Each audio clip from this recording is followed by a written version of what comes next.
stand for the Pledge of Allegiance. I pledge allegiance to the flag of the United States of America and to the republic for which it stands, one nation, under God, indivisible, with liberty and justice for all. With respect to the agenda, before we vote to approve it,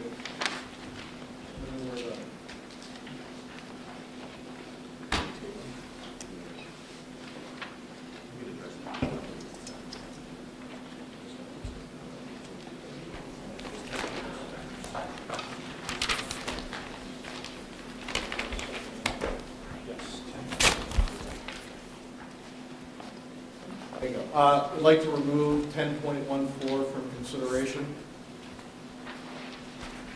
Got that one? Thank you. Okay, with the removal of 10.14, could I get a motion to accept the agenda? All those in favor? Aye. Aye, 5-0. Now I'd like to turn the microphone over to Dr. Harrison for district updates.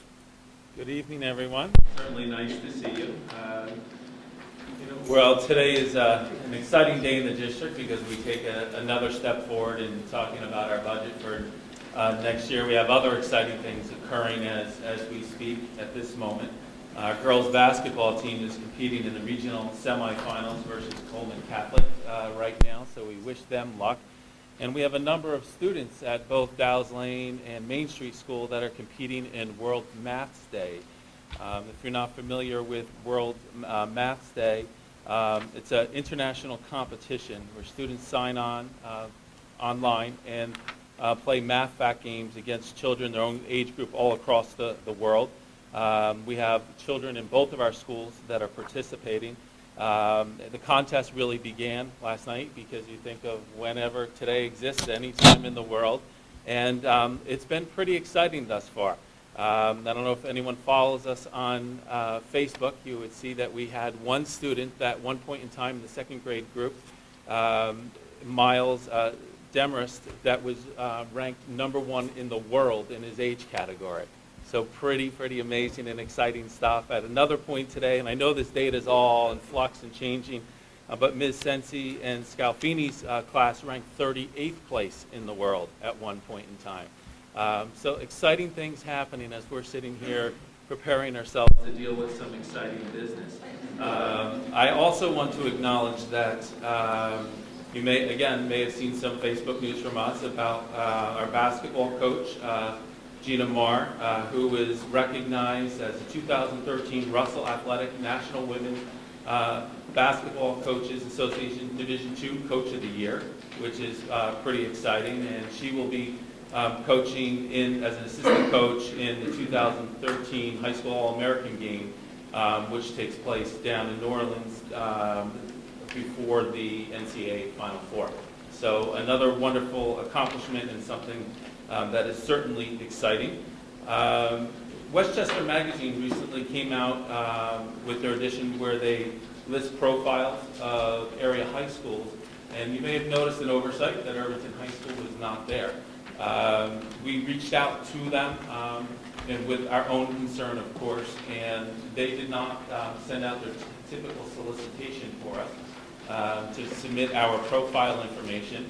It was something that Ms. Cardia and Dr. Mosenthal knew was missing, reached out to them with our materials, and somewhere along the line they neglected to contact us. We have been in communication with them, and I want everyone to know that we are hopeful that they are going to include us in their online publication. So our high school does not go without a profile in that publication, but we certainly have made the contacts to make sure that this does not occur next year. We have some interesting and exciting events coming up. The Spring Musical kicks off on Friday night. The high school students are going to perform Damn Yankees. Friday the 8th is opening night, and there's evening shows on the 9th, 15th, and 16th at 7:30 p.m. And March 10th, there's a matinee at 2 p.m. So hopefully you'll come out and join in some of that wonderful entertainment on behalf of our students. And on Friday the 15th, I do want to draw your attention to Main Street School, where the Bring Challenge will take place at 7 p.m. District calendar, if you recall, we spoke about last board meeting, the 12th when we met. And I presented 3 different scenarios that we were considering as we were developing our recommendation to the board. Ultimately, we moved forward with my recommendation to the Board of Education, which was what the version or option 3 that we presented.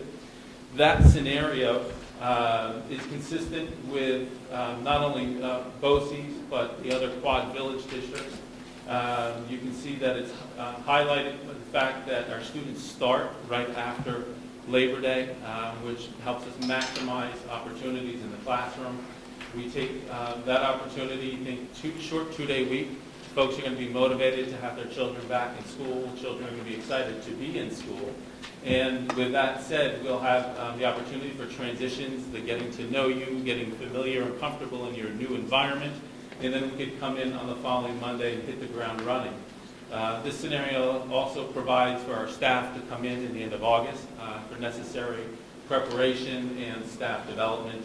As we move through the year, you can see how other opportunities shake out. We have similar professional development days embedded in the contract, but the unique nature of this calendar is really driven by what you see at the end of the year. And looking at, we have a date driven by regions that we have to have school in session until the 26th of June.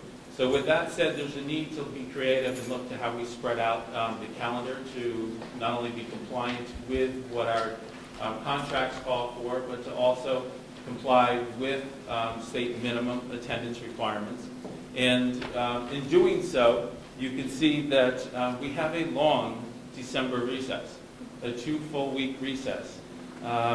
We look then moving to April. There's another unique scenario where we've added on the 21st of April as another day off and a 4-day weekend in May.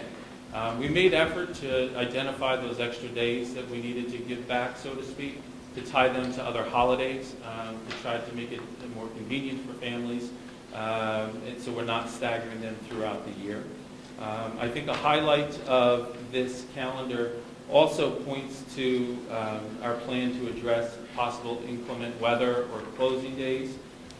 With that said, you can see while there's a requirement in the state of New York for 180 days, that 180 days may include 4 superintendent's conference days.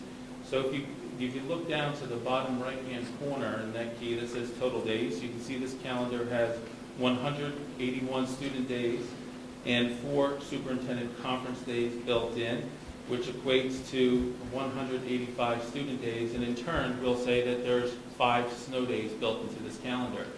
If for whatever reason we find ourselves in complex situations like we did this year, whereby we had to manage all the closures surrounding the hurricane, we have a plan that's outlined at the bottom to utilize additional days.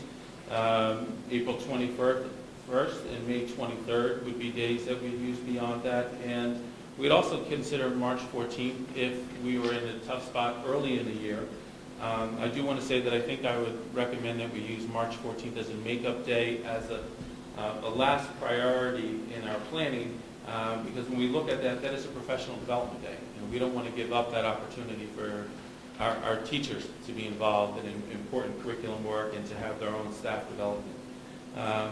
So with that said, this has been posted, recommended to the board. If there are other questions on the topic or comments, I'm certainly open to that.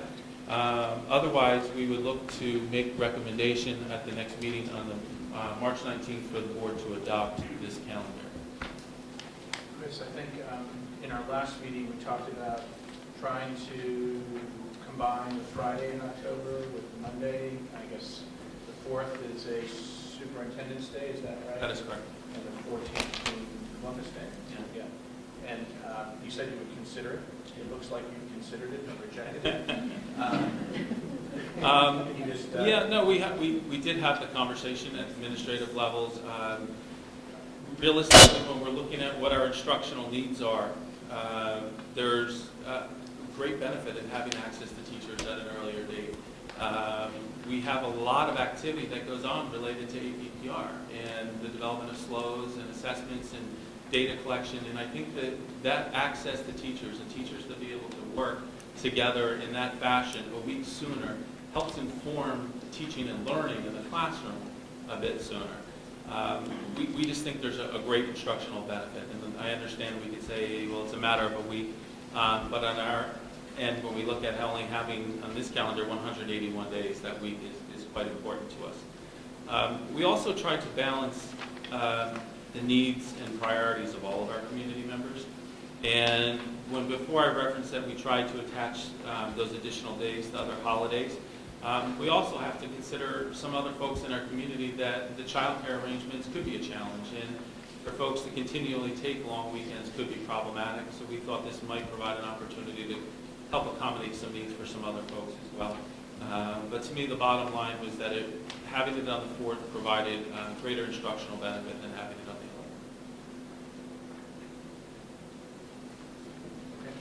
11th. Anything else? Good. Okay, now, sorry. No, You got more? it's going to be What? all me tonight. So Okay.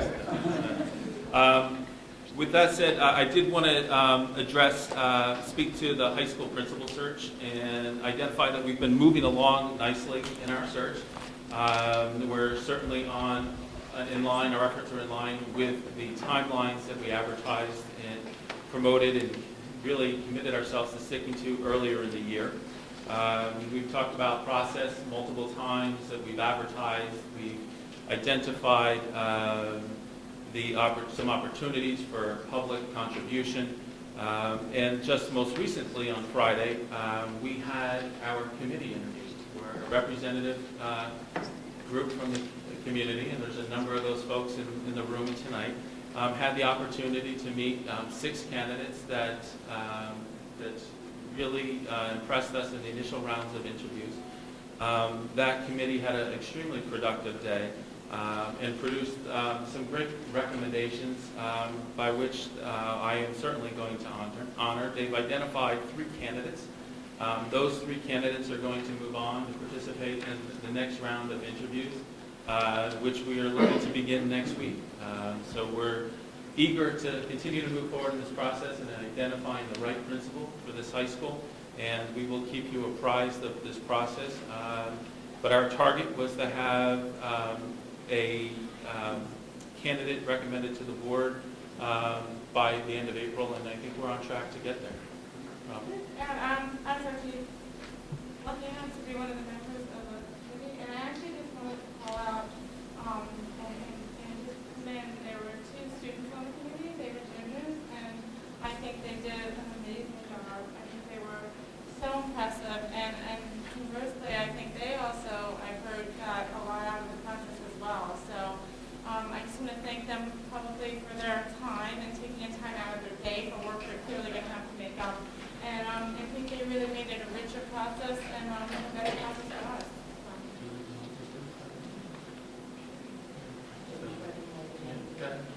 I certainly want to acknowledge Dr. Kaur, who led the process for us that day, but you want to acknowledge the students as well? Right, 2 students were Maddie DeRose and Toby Schwed, and they were elected through through their peers.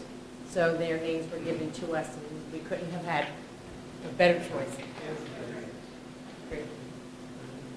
So I have one final item with respect to my report this evening, and it references the space utilization study and the Main Street School Principal Search. As you know, we began our school year with a number of important initiatives that pertain to long-term impacts in our district. The board engaged the services of SES study team, an educational consulting practice led by Dr. Paul Seversky, to study building utilization in the district and to provide objective data on options for efficiencies. And of equal importance, the board began searching for 2 principals to replace our outgoing and retiring Dr. Mo and Dr. Kaur, who has moved over to central office. Dr. Seversky's work is just about complete, and we've been having some preliminary conversation with him. And I have to say, he's really tackled our unique situation head on. His report will likely communicate his observations that include excess building capacity and the possibility of declining enrollments, which could compel us as a community to have difficult conversations about how we utilize our buildings moving forward. This will take a great amount of time and focus, of course, and this will especially lead us into the next school year.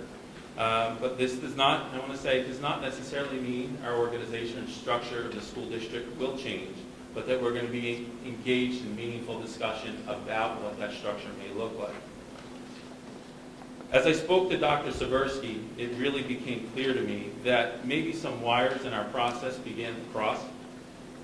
It may come as no surprise to a lot of us that there are different considerations that he may present in his report that will discuss where we educate our 4th and 5th graders, which are currently housed in Main Street School. So, in other words, I guess we would say the possibility of a closure recommendation or a closure scenario in the report for Main Street School is feasible. But I want to say that this is just one of many considerations that he's going to present for us. But it seems that where we have this parallel process moving forward, we're confronted by some real practical and ethical issues here, given the considerations of the study that's going to be discussed later in this year and moving into next year, as I said before. And I guess when we sit back, and personally when I reflect on this, I have to think about what I said, about the ethics associated with these decisions and how practical things are. And we have to think about the track that we're on to hire a new principal for Main Street School. We have to think whether it's fair to hire somebody at this point in time, and then invite someone into our community to only throw them into the mix of these conversations where the future of the school that he or she has just been hired to lead may be uncertain. So to me, I think we have to ask ourselves the question, what do we do with this process moving forward? I think if we were to push forward in this process, I think that we would have implications on the talent pool that we are selecting our candidate from, and again, come back to the ethical obligations that we hold to each and every person that we hire in our school district. So as a result, I recommend to the board that we suspend the Main Street School principal search for the time being, that we move through the SES study with our community, and then move forward in gaining consensus on what our next steps may be. We recognize that this is a change in direction. I think in doing our diligence, we have the responsibility to move forward and pursue securing a principal for Main Street School until conditions presented us otherwise. And I think we have that information before us now, or will be coming before us, that will lead us to be able to make better, more informed decisions on the future of our schools. But as I said, to lead in a real practical and ethical manner moving forward. So with that said, I do want to reinforce my recommendation that I made to the board, that you certainly give the blessing and support my recommendation that we pause in this process, that we then begin to engage the community in process around the future of our schools and the space related to Dr. Seversky's study, and then when the time is appropriate, that we revisit the principal search within the context of the direction that we're moving.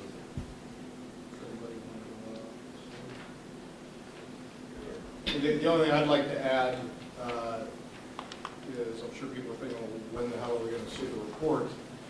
It's still in draft form.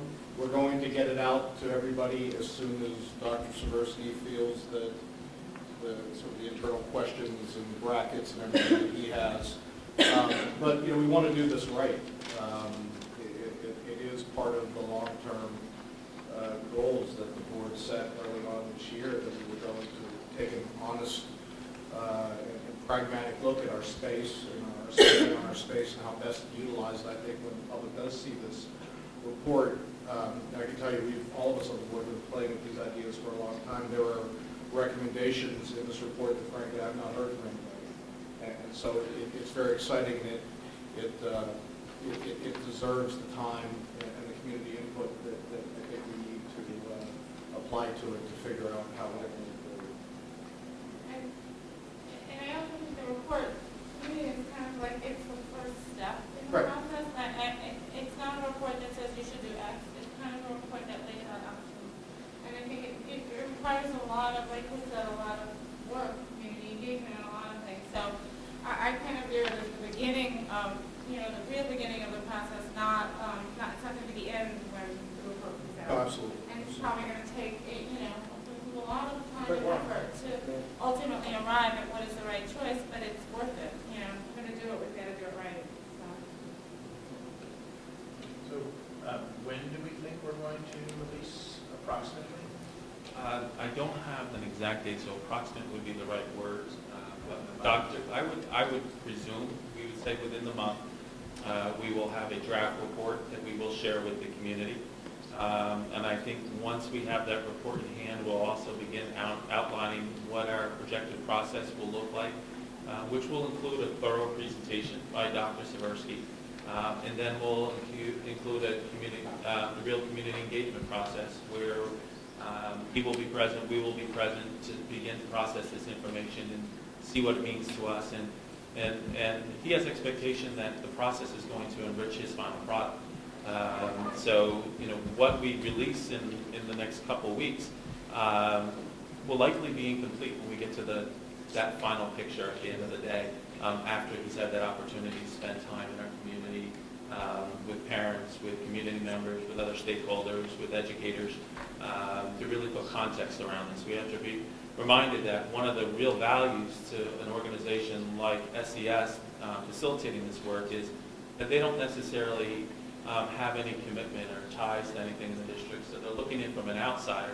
So they completed an analytical study that really looks at data and possibilities, and now they need to take that information and make it meaningful and start to embed what we think about those different ideas.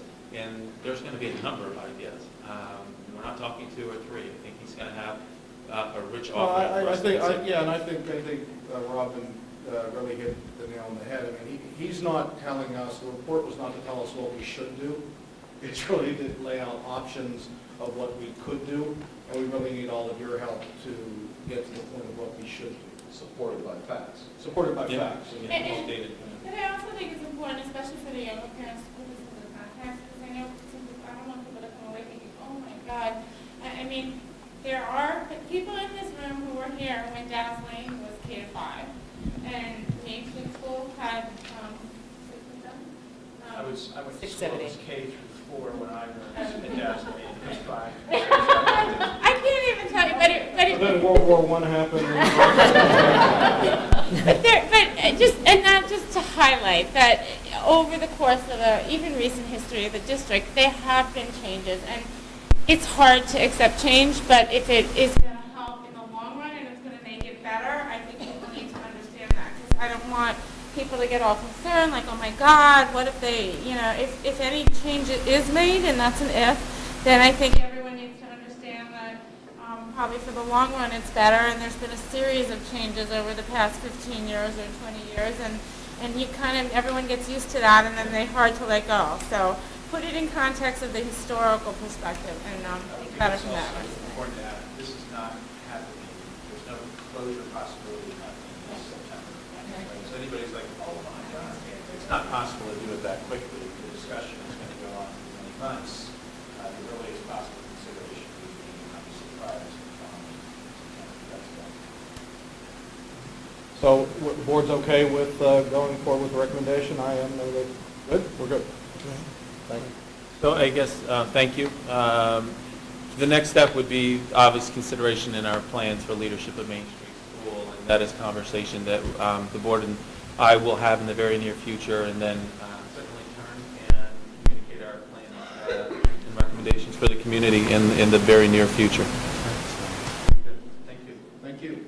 I guess now I'd like to open up the microphone to anyone who has comments on topics that appear on the agenda, but as we've done with the other public meetings where there's been a budget presentation, I'd like you to withhold comment on the budget until we get to the conclusion of Chris's presentation this evening. So if there's anything else on the agenda that anybody else wants to raise or discuss, if you could approach the microphone, name, social security number, place of birth. 077. And over. Item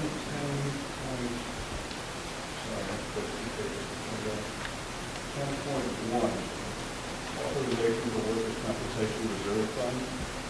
Yes. Could you get a small explanation, please, about what that is? That's the presentation that's been What is recommended, or whether we're exceeding what is recommended? I'm sorry, it is a little bit cryptic in the agenda, but the next topic, item 5.1, is a presentation on exactly that point.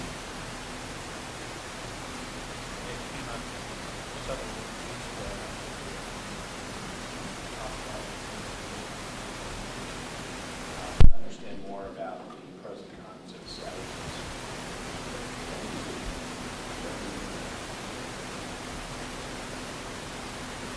You know, the quarter. I have almost all the digits. Item number 10.12, tax source. Yes. I would like you to, if you could, Discuss the effect of these two tax rates I've discussed, both as a totality of dollars and how it affects upcoming budget discussion.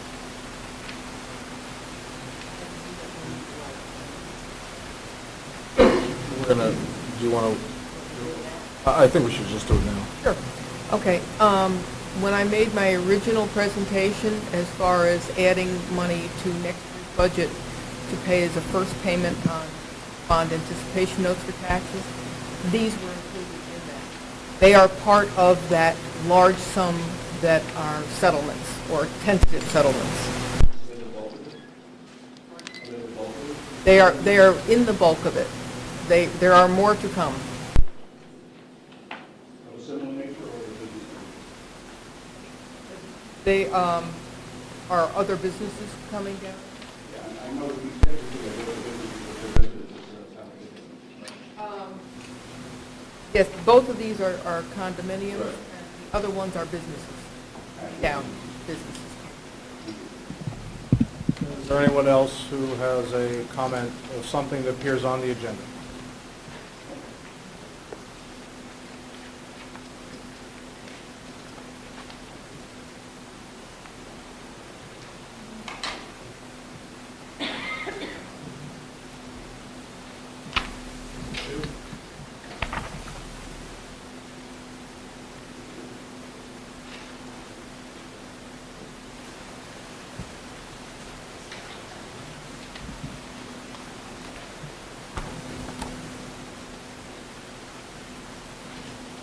Good evening, Dr. Harrison, Ms. Miller, Dr. Poor, and school board members. We are editors of the Student Journal, an independent student newspaper. Get a little closer to the microphone, if you don't mind. Sorry. We are editors. And if I don't want to interrupt, but I just want to say in the spirit of the agenda, Mr. Grados did identify that we are hearing issues related to the agenda, and I recognize your topic and that you want to speak to this evening is not on the agenda this evening. But considering the fact that we are going to be here for a long time with the budget, I wanted to make it clear that it's important to us that you're able to return home early this evening to return to your studies. So we're glad to hear you out this evening. All right. So with that said, make sure you identify who you are for the public record as well when you speak. All right.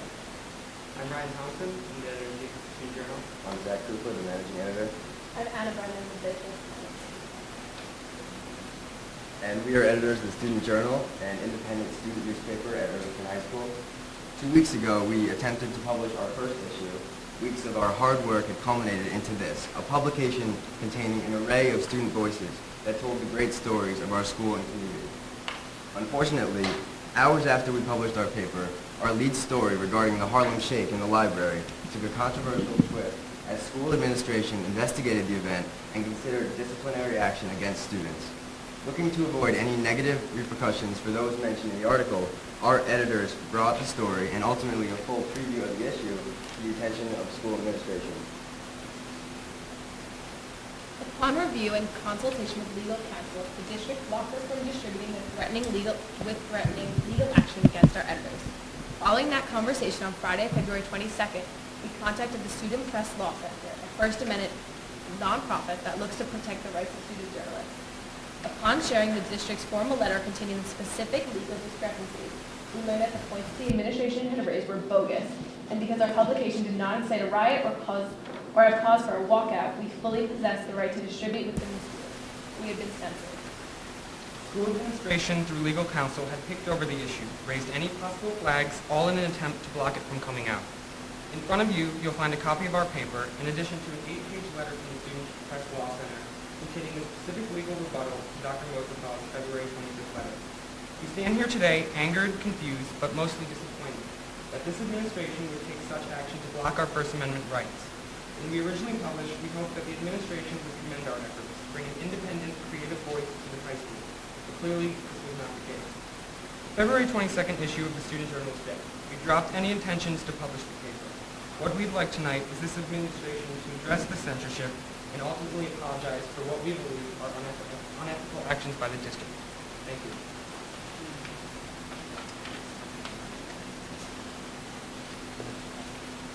I'd like to thank you for being here.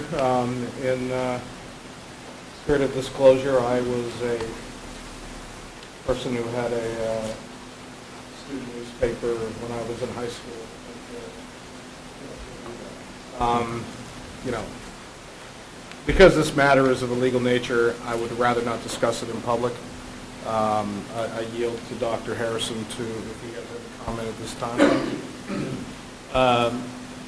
Very clearly, we, as a district, and as an administration, since the administration was identified in the remarks, absolutely have no desire to hinder anyone's First Amendment rights. We certainly want to see our students grow. We want to see them pursue opportunities that excite them. And I can say that that we did not close the door to finding opportunity, but there is opportunity for future dialogue. And considering that it has become legal in nature, that I certainly think we leave it at that. I think as a board, we would embrace the time when districts go out and do things a little kind of out of the box. I mean, I think it's kind of all about what, colleges think for, and, I just hope that as a district, that's kind of just what we want to be, is, looking for ways to help our kids grow and encourage them to, take risks and look for new opportunities. Is there anyone else that has a comment of anything that appears on the agenda? Okay, hearing none, I'd like to move forward with the consent agenda. Is there anything that anyone on the board wants to discuss before we vote on the consent agenda? Oh, I'm sorry. I skipped over our presentation. Sorry. My apologies. I'd like to introduce John and Tina from Benetech. They came all the way from North Greenwich, New York. They represent 62 New York State schools in claims administration, and they have 27 years of experience in self-funding workers' compensation. And I will turn it over to them.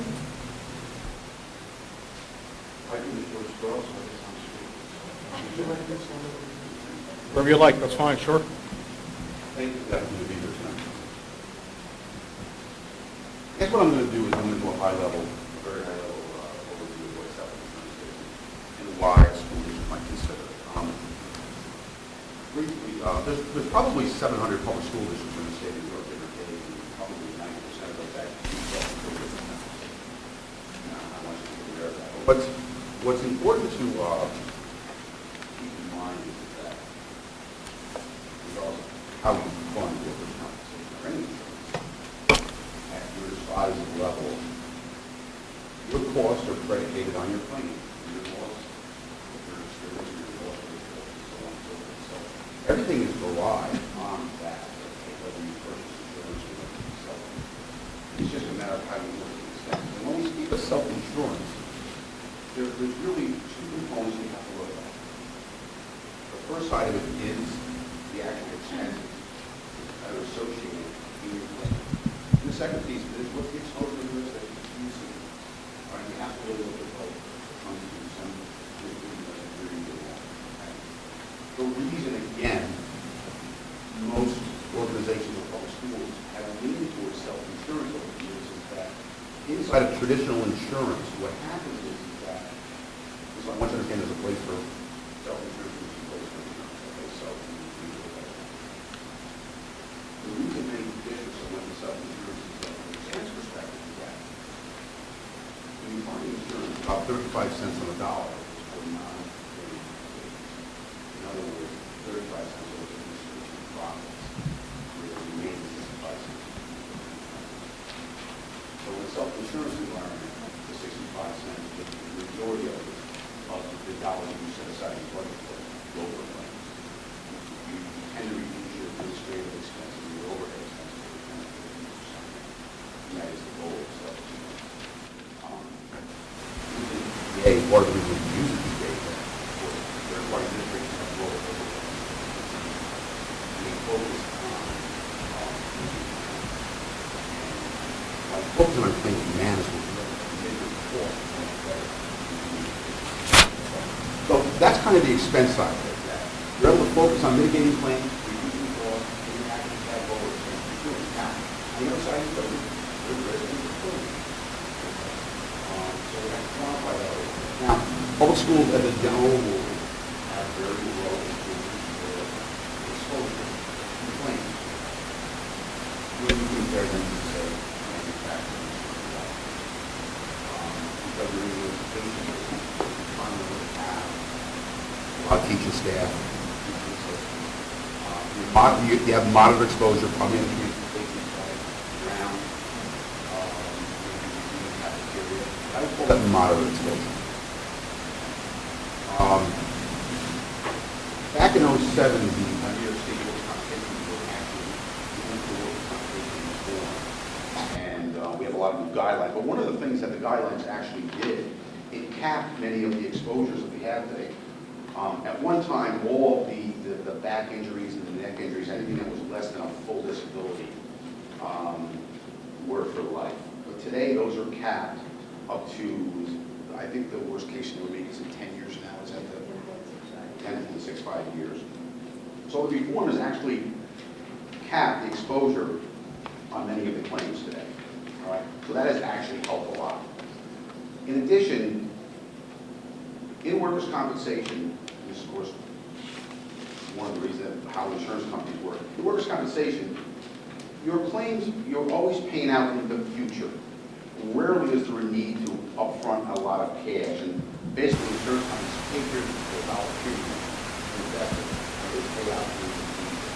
In self-insurance, you take those funds and put them aside, and you get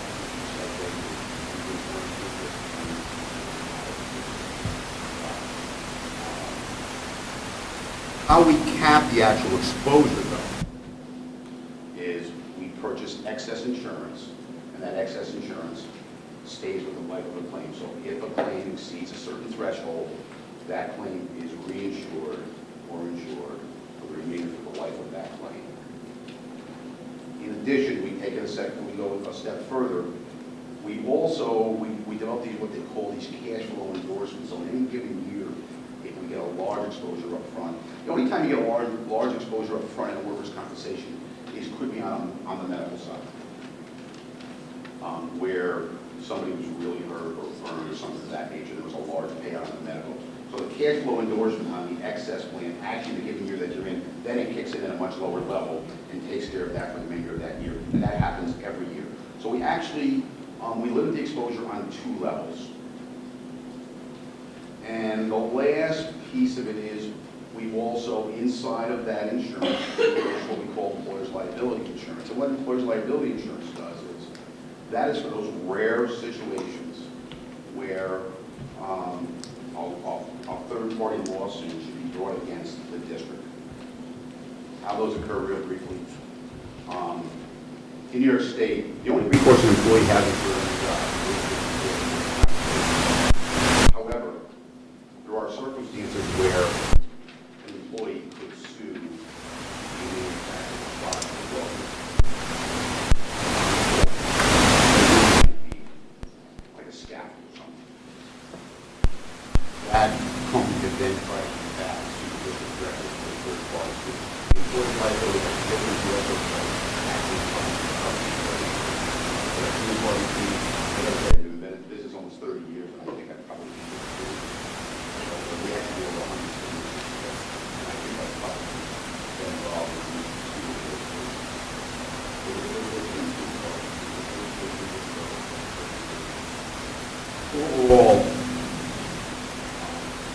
one of the reasons that I think when you look at public school districts, some of them work very, very well because we can quantify the risk, we can limit the exposure, and we have the ability to fund it as we go on a daily basis. So it does work very, very well. So I would open up any questions that you have. I have a couple. When I first heard Ben talking about this, I thought it was an absolutely phenomenal idea. Looking at the reserves, looking at the dollars being spending on working capital, scattered, and the numbers pretty much spoke for themselves. Yes. And in my world, in our world, where I kind of use $100,000 as the cost of a teacher, we save a school teacher every year if we do this, okay? So I am very motivated to find the right way to do this, all right? So I would just like to ask you questions based off that, and it might be softball pitches, but that's the best I can do, okay? So did you originally say in the opening comments that 90% of the schools self-insure now? Either collectively or individually, yes, it's somewhere in that range. You'd have a hard time finding a school district that doesn't self-insure. So, okay, so that just says to me, maybe our former business manager was asleep at the switch.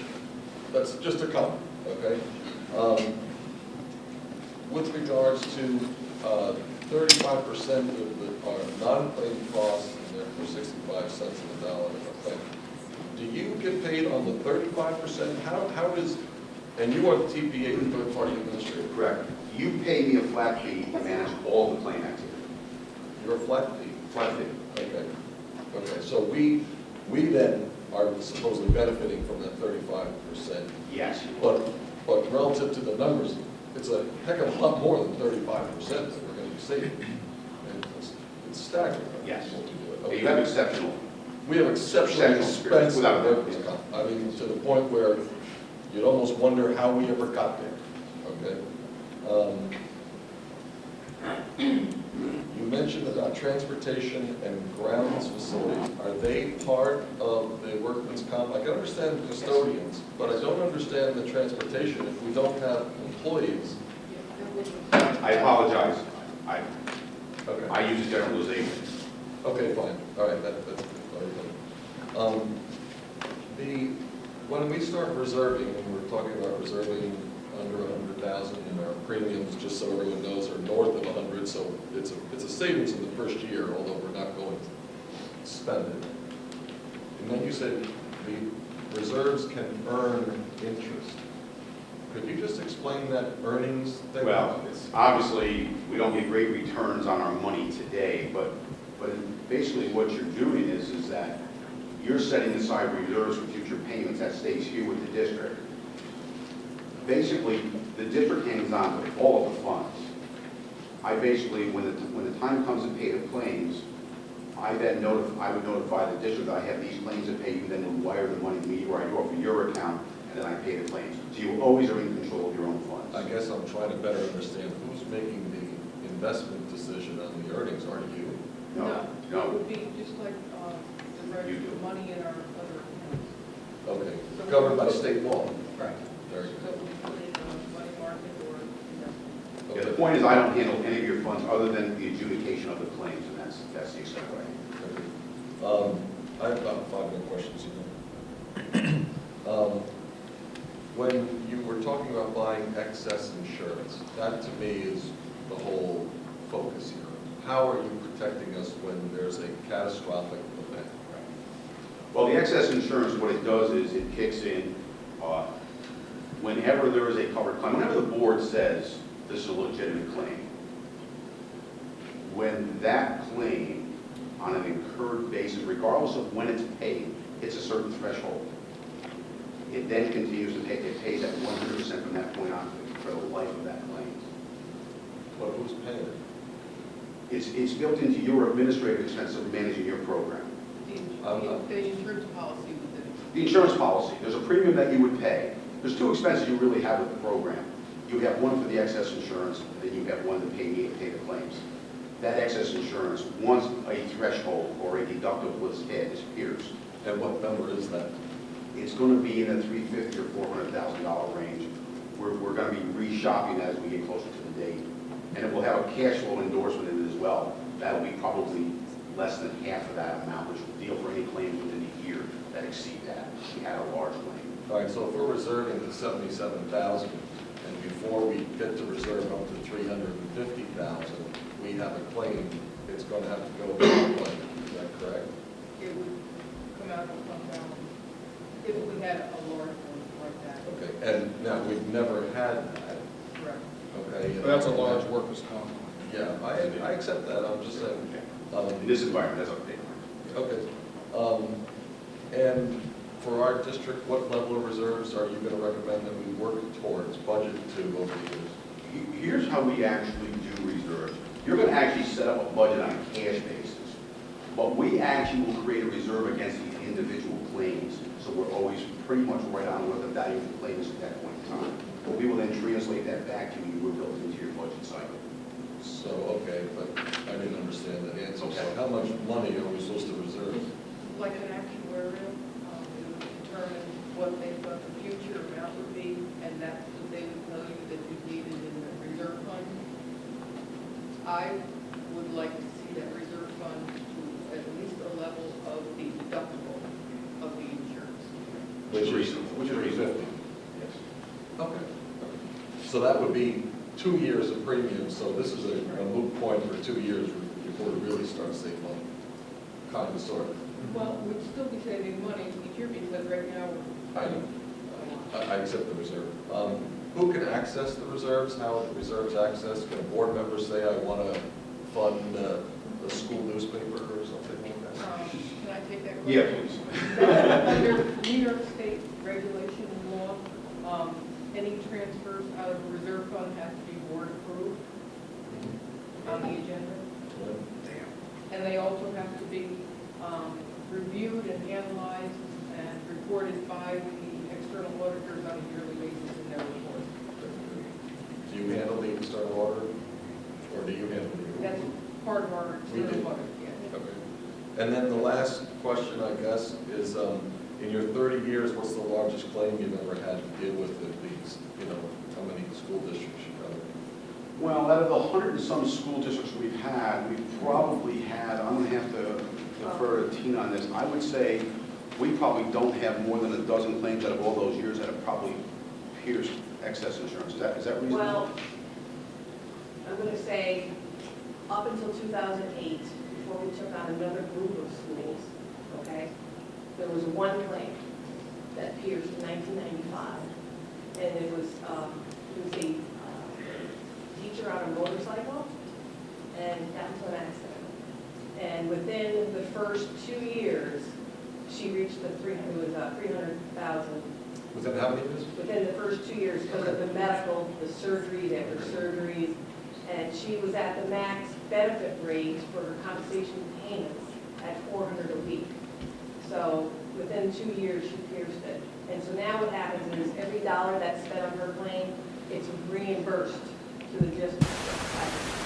Okay, so therefore, you never had to, in your 20 years of 100 schools, that you tapped into the general fund of a school to pay a claim. No. Okay. Because when it comes right down to it, everybody, you all know this.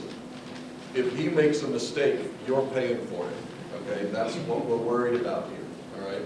So, but it sounds to me, from looking at it and talking to Ben, I'm very comfortable with this. I think it's a great idea, and maybe you could plan on having a presentation a year from now, just to let everyone know everything's working well. Thank you. Anyone else have any questions? Thank you very much. Thank you very much. Appreciate it. Thank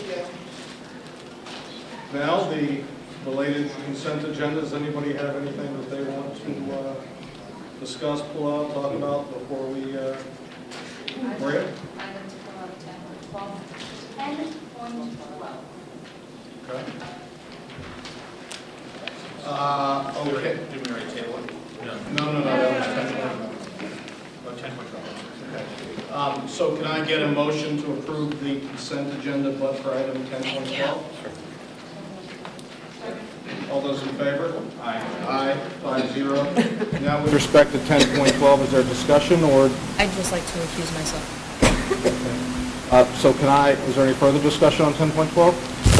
Can I get a motion to approve item 10.12 in the consent agenda? All those in favor? Aye, 4-0, 1 abstention.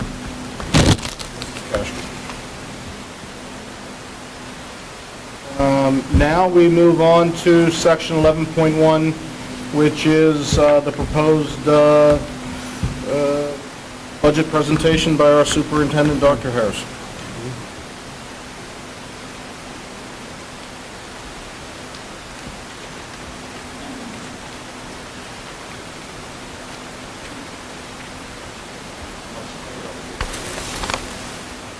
Before we get into it, I can tell you that for all certainty, there are no programs in our proposed budget where we have teachers riding motorcycles.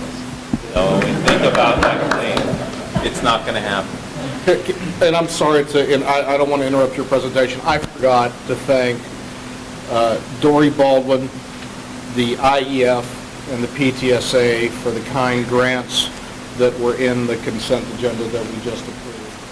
I apologize for that. Thank you all for your continued. Sorry. Back to motorcycles. Back to motorcycles. You know, in some ways, in my mind, I look at tonight as a culminating event. But it's really, rather than being something that's going to be a race up to a hill and then down to a valley, it's going to be a couple rises and drops along this journey here. Moving to this point where we are today, we've had 5 public presentations on budget. And those presentations led us through the process of really a matter of fiscal transparency, administration walking the board, the community, through what our expenditures are, what our revenues are, what our challenges that we foresee in the coming years, but also taking a look at what our needs are today. So in doing that, we have to kind of sit back and think about where we stand. And we have to think about what we want for our future. And we have common goals. Sometimes it may look a little different from you to me or to your next door neighbor, or certainly from student to student. Every one of our kids have different needs. Some have different talents. Some require enrichment. Some require additional services. Some take advantage of all the different extracurriculars or athletics that we offer in our schools. But regardless of what those differences are, I think we can come down to this end point here, where we certainly want to serve our students to the best of our ability, as a staff, as a school district, as a Board of Education, as a community, to make sure that at the end of the day, that each student is able to achieve his or her personal best. And in doing that, I think the board kind of set the stage for that and wanting to establish a positive governance model. And what you see before you is what the board's goals were this year. And they wanted to make sure they were leading in a way that kept us on the right path. They're committed to their own professional development. They've talked about retreats they've had already. We have another retreat scheduled for just over a month down the road, where they're continuing to invest in their own growth and development so they can better lead our school district. And tied to all these things was a communications goal. And we've referenced that multiple times, but we continue to strive. The board continues to set goals to continually reach out in a more effective manner, to reach more people, to engage people in different ways than we have in the past. So at the end of the day, you know, we come back and we want to talk about success. And when I talked about the idea that we have different definitions, those conversations are going to take place for years to come. But we have to think about what it means. To some of us, it may mean something that takes place in the classroom. It could be an AP class, or you could talk about one of those endpoints of education and where you end up post-secondary. Is it an Ivy League school? Is it a technical school? Is it a specialized institution of learning? Some of us may just prefer to focus on the experience the children have. Are they happy going to school? Are they developing a well-rounded set of skills that are going to prepare them well for their future? But then we have to think about personalization of education. How much can we provide? How much should we be providing? But these are questions that we have to continue to talk about, questions that we're committed to. And I think we referenced that earlier in board conversation in my remarks regarding the space utilization study and thinking about where we're going and how we can use our facilities as resources to educate our children, how we can best deliver education. And looking at this, we're also looking at how we're going to engage our community. We are committed to providing more opportunities for engagement. We have to come back to these questions that I asked, and we have to find that common ground. We may be at different points now, but we do have a desire to come to some common ground. The board and administration is committed to going through a strategic planning process to devise not only a plan that's going to lead our decision, help inform our decision making and help us lead the district, but it's going to help us come to common ground on where we want to be with the educational experiences for our children. So when we come back to that purpose, and this has been woven through that everything that I've said, we need a common vision, but ultimately every day we're focusing on each student. We want to make sure we're providing the best. Not, as I say, not just for the smartest, neediest, most artistic, most athletic, but every student. So how do we get there? We think about the experiences that we're providing in our classrooms. Certainly, you look at these words in bold: creativity, new experiences, meaningful exchange, collaboration, development of talents and interests, and again, that end point of a successful future. So when we think about a blueprint for success, we talk about curriculum, we talk about a strategic vision, but we also look at what we have to do and where these things come from. We have to have the high quality learning experiences. We have to think about the success of our personnel and investing in our staff. And then we have to look at the role the different district infrastructure plays in this equation. So when we think about high quality learning experiences, we have to think about our students, we have to think about the instructional programs, we have to think about our staff. We have obligations here, but we know those experiences have to be rich in content. We have obligations we have to fulfill. We have to deliver certain sets of standards. We have to provide opportunities for creativity and enrichment. Certainly technology is going to play a key role in our students' futures, and we need to consider that in the experience they have in our schools. And then we have to think about partnerships that happen not only PTA, IEF, parent groups, Board of Education, but all the partner organizations that we can connect with our schools, whether that's other institutions of learning, whether that's corporations, research groups. We have to find partnerships that can come to the table to enrich experiences for our children. Coming back to our educators, we have to offer opportunities for professional growth. We must continue to invest in our teachers. We have to work with them to develop challenging, relevant courses of study for our students. We have to provide them with the necessary teaching tools to make sure they can deliver their talents as effectively as they possibly can. We need to engage them in real clinical, inquiry-based environments where teachers are working very closely with student achievement data and diagnosing what they have to do in the classroom differently, what they have to do better to make sure our kids achieve their potential. And then, of course, we have to establish a culture that has a balance. So we talk about instructional freedoms, but we need to have accountability. We need to hold folks accountable for where we're going and to make sure we're measuring that student's success. Here, I reference the infrastructure and facilities again. We're just not buildings. This building is just not an envelope of learning. Our buildings need to serve what happens in the classroom. They certainly need to provide opportunities for our students to engage in different opportunities. So we have to continue to make sure we invest in our facilities. We have to take our facilities into a new direction at times. Sometimes we have to slow down and just maintain what we have before us. So we are assessing our building needs. We're exploring energy conservation. We're striving to make our schools a safer and more secure environment. In fact, this very week, we have consultants going through our schools doing security and safety assessments. So we are committed to this. We're committed to the betterment of our district finances. We're committed to continuing our efforts on fiscal transparency, and we're certainly going to find every opportunity to use technology to make us function more efficiently. So with that said, the proposal that I'm going to put forth this evening addresses those areas. It certainly provides for additional growth in learning experiences. I am not proposing to eliminate any programs that are before us today, that our children enjoy today, that our students benefit from today. I am not proposing to eliminate any existing staff members. We recognize the value they bring to our students' education. This budget invests in the infrastructure in our facilities. It supports the growth and development of our staff. It expands technological opportunities for our children, and I believe it balances fiscal responsibility and educational quality. I would like to now defer to our in-house financial guru, Miller, who is going to help me here with revenues, if you may. You'll notice that the revenues that we have built into the 2013-14 budget have an increase of 5.22%. There is a relatively small increase in state aid in comparison to the overall value of our budget. So therefore, we heavily rely on property taxes and the pilot, and that is where the majority of our funding comes from. And the revenues, I think, in isolation without expenditures.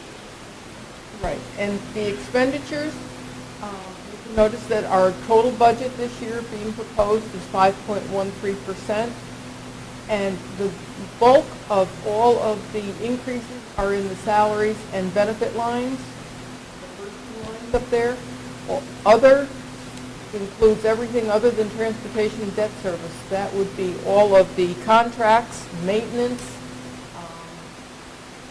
supplies, everything other than those categories there. So with that said, a bit of a visual of what this looks like. I think it was pretty clear and concise, but to really step back and you think where the cost lies in the district, and the cost is in the people. We look at, as you said, 71% investment in the people. When we think of that other 29%, that's all the instructional supplies. That's transportation. That's legal fees. That's utilities. So you look at how this breaks out, and it really becomes clear where our investment is, which highlights the challenges that we have in looking to find a lot of efficiencies and try to find opportunities for reduction. And then when we dig a little deeper and we take a look at salaries, you can see how salaries break out. 73% of the salaries are directly tied to classroom instruction. When we look at non-instruction, we recognize a small support structure that's around our schools, and then the smallest piece of the pie, 6%, is the administrative staff. Okay. And this is not tied to the budget, but it's just for information. A lot of school districts will give you detail on all their reserve funds, so I thought you might be interested in seeing Irvington's reserve funds. At the beginning of the school year, we had $1.9 million in tax certs. I'm down to $128,000, and that does not even begin to cover what will be or has been approved tonight. We have 0 for reserve for capital projects. We have 0 for reserve for debt service. The reserve for employee benefits is a book entry for absences that has to be accounted for, that should an employee leave, we would have to pay for it. And that would be vacation time that's accumulated and accrued. That figure changes every year. Our external auditors do that on an actuarial basis. And again, it's a book entry. So that's, again, it's a reserve. We're being completely transparent here for all the reserve funds. Right now, we have 0 for an unemployment reserve. Currently, we have 0 for a workers' compensation reserve. And I've listed them all there because the state of New York is very specific as to the reserve funds that you are allowed to set up. You can't just arbitrarily set up a reserve fund. The reserve for encumbrances would have been purchase orders that were open at the end of one school year that are carried into the next year. This year we started with $111,000, and those purchases have been complete, so that is down to 0. We do have the unreserved and undesignated fund balance, which is 4% by state mandate, so that's $2 million, and that would be where any unexpected expenses, like, for example, the tax certs that we would have to pay this year if we did not bond for that money. So with that said, you see limitations that we have. Before we reference our need to continue to invest in our facilities, we talk about exposure that we have to tax rates. You can see the limited funds that we have to back up those investments. So there's challenges here that are before us. And when we went into this budget cycle, you've seen this slide in a number of different ways, but communicating the same thing. There's areas here that are really driving our budget that are well beyond the board control. We look at pension and health contributions. It's a sum about $1.3 billion increase year to year. Looks at the tax certs that Beverly referenced. We have exposure of over $3 million worth of tax cert settlements that we know are going to be settled within the next year. We're also tied to issues with transportation and challenges that we have there, special education, where there are shifts that occur in student programs, students that move into the community that we can't account for, that may require significant services. So this obviously translates into the impacts on tax cap here, Beth. And we reviewed this before, but I thought I'd give you another quick synopsis. The tax cap calculation is not strictly a 2% tax cap. I know the governor refers to it as 2%, but that's just a part of the formula. This year, Irvington benefited with having a little bit of growth. You can see that in the second line down. We do have a pilot, which is a payment in lieu of taxes on one property in the district. The exemption for last year was capital debt, which was $3.5 million. You take all of those figures, and that's what you multiply the CPI or 2% by. So that's an $869,000 increase this year. Then from that, you have to minus out next year's pilot, the carryover, and the exemptions. And I want to detail this one. Even though it's one line, it says plus exemptions 3.4 million. It looks relatively close to the exemptions from the previous year, but this year it's comprised of two figures. Capital debt this year is 2.9 million because we had a retiring debt. However, due to the excess teachers' retirement percentages for next year, they've allowed, I have a $493,000 that I was able to add back into the tax cap for that purpose. So our overall tax levy increase this year is 2.62%. That is the figure right now. That can fluctuate depending on whether the board makes any changes to the superintendent's proposed budget.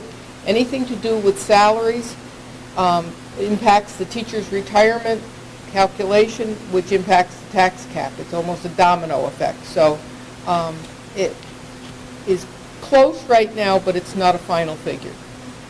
So where there are certain allowances that go into this formula that are connected with pension contributions, there's things that certainly don't flow into this formula that are really problematic for us. And looking at healthcare, for example, looking at enrollment growth, we had to add a teaching position this year because of large enrollment in kindergarten. So if we're faced with a situation like that again, that type of growth does not factor into this equation that would enable the board to want to raise taxes in accordance with this cap anymore.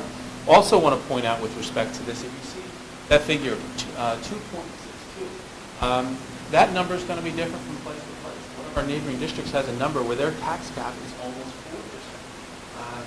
So individual situations present different challenges, but also present opportunity.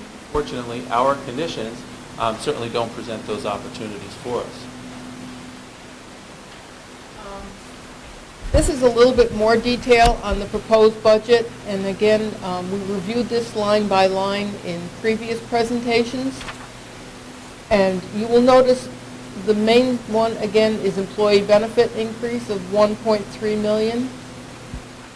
Instruction and instructional improvement are the main categories that increase, and it's, again, salaries. You'll notice a large increase in operations and maintenance. The 1600 codes, 359,000. However, that is offset by the bottom line. Interfund transfers, that's down 243,000. That was a reclassification. So really, the operation and maintenance code only went up by about 112,000. So again, this reinforces that the majority of the increases are salaries and benefits. Just A couple little interesting points. One thing that I do want to draw your attention to is that the notation on the bottom of the screen, that this figure does include the finance for the bond anticipation notes regarding the financing of tax certs, which is approximately $700,000 a year. And then if you look at that overall change, that variance of the $2.6 million figure, we come back to the slide a little bit before this where we talked about those costs beyond board control. There's a number that adds up to almost exactly half that amount, which is pension and health care increases, about $1.3 million. And then let's add that $700,000 on top of that. And you see how close we are here? $600,000. Now, I recognize those figures go through a formula, so it's not clear-cut math, but I think it illustrates the complexities that we face. So when we look at where we were, we gave a presentation back on the 5th of February. And in that presentation, we presented opportunities that we saw for savings that were embedded within those previous presentations. And we went through a process here, and you can see we're at a figure of about $54 million, which is in the upper right-hand corner of the table. From there, as we move forward and to today, we've looked to find opportunities for reduction. And these are the reductions that I've referenced that we've made. In this proposed budget, you can see there are not any existing programs that are being eliminated. There are not staff members that are being eliminated. But what you see here are efficiencies that have been identified, reduced spending in a number of areas. But we're also seeing some requests being modified that came in from our department or district leaders. And I'm going to go through now and talk about what these look like. The first item that we want to address was the reduced Board of Education training. We recognize there's a consequence to this, and I want to share what we see as being some of the challenges associated with each and every one of these reductions or eliminations. We know that reducing this can have an impact on board leadership. Before we celebrated the board's commitment to their own growth. It's a commitment and a path that we're going to stay on, but we're going to have to do so with less expenditure, meaning there's going to be less opportunity to send board members to training or to bring other folks in from outside at an expense. So we're going to have to be more creative in how we're doing it. We were seeking to have our policies reviewed by School Boards Association. And in doing so, we would bring all of our policies up to date and do so in almost one fell swoop with their professional legal team going through our policies, coming back and making recommendations policy by policy. Without having this policy review, we're going to have to continue slow but sure process that we're on. When there's changes that come up, we discuss those changes with the board, we consult our own in-house counsel, and from doing that, we make those recommendations, but we do it piece by piece. We worry once in a while that there's an opportunity something could be outdated or non-compliant, could have some non-compliance, but we're pretty good at keeping up. Our lawyers are excellent, they advise us properly, but there's certainly concern here. We're reducing purchase of some equipment and furniture. When we come down to this was buying chairs for rooms like you're sitting on right now, storage for places in our offices and classrooms, things like that. But we're going to have to certainly hold back here on what we are looking to do. A reduction in custodial equipment, certainly fewer proactive maintenance projects here, more of a status quo approach to how we're cleaning and maintaining our facilities. We're hoping to add a new maintenance position. We're optimistic that we'd be able to defray some costs by contracting services out, that we'd be able to, again, be proactive in our approach to managing our buildings' needs. But unfortunately, it's not in the cards at this point in time. There was a request to add additional sections at the high school in the social studies department. Originally, there was a .4 request that was made. And in all honesty, I had that as a consideration for a reduction, but the more we talked about it in this very room, the board, Dr. Mosenthal, community members, we saw it responsible to add in a .2 here. So we're adding an additional section of social studies. We're adding an additional section of French with this proposed budget. We're also looking at opportunities that we're looking to expand our in-service opportunities, training opportunities for our teachers. This was a new direction we were going to go down. It's an add-on, an additional concept that we're looking at developing, but the opportunity may not be before us right now. Reduce arts and education funding. You were here at past meetings, you'll recognize this is a complex situation.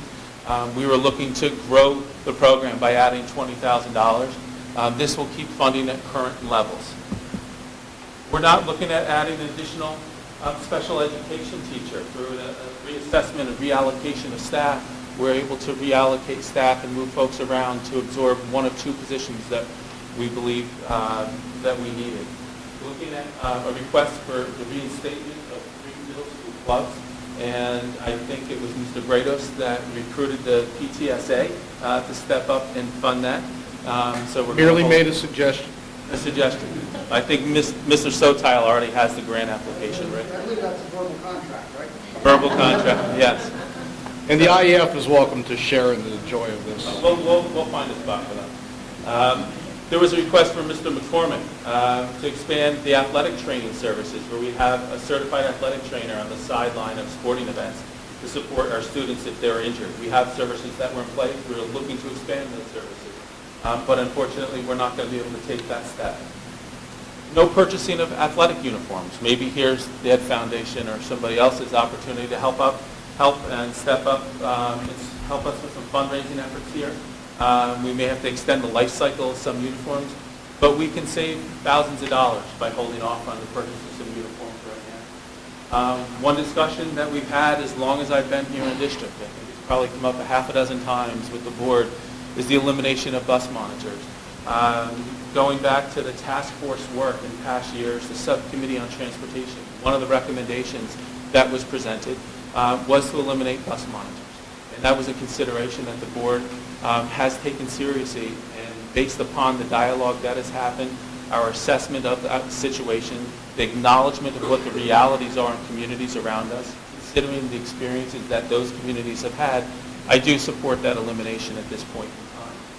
We have other miscellaneous savings that are embedded throughout what my proposal includes.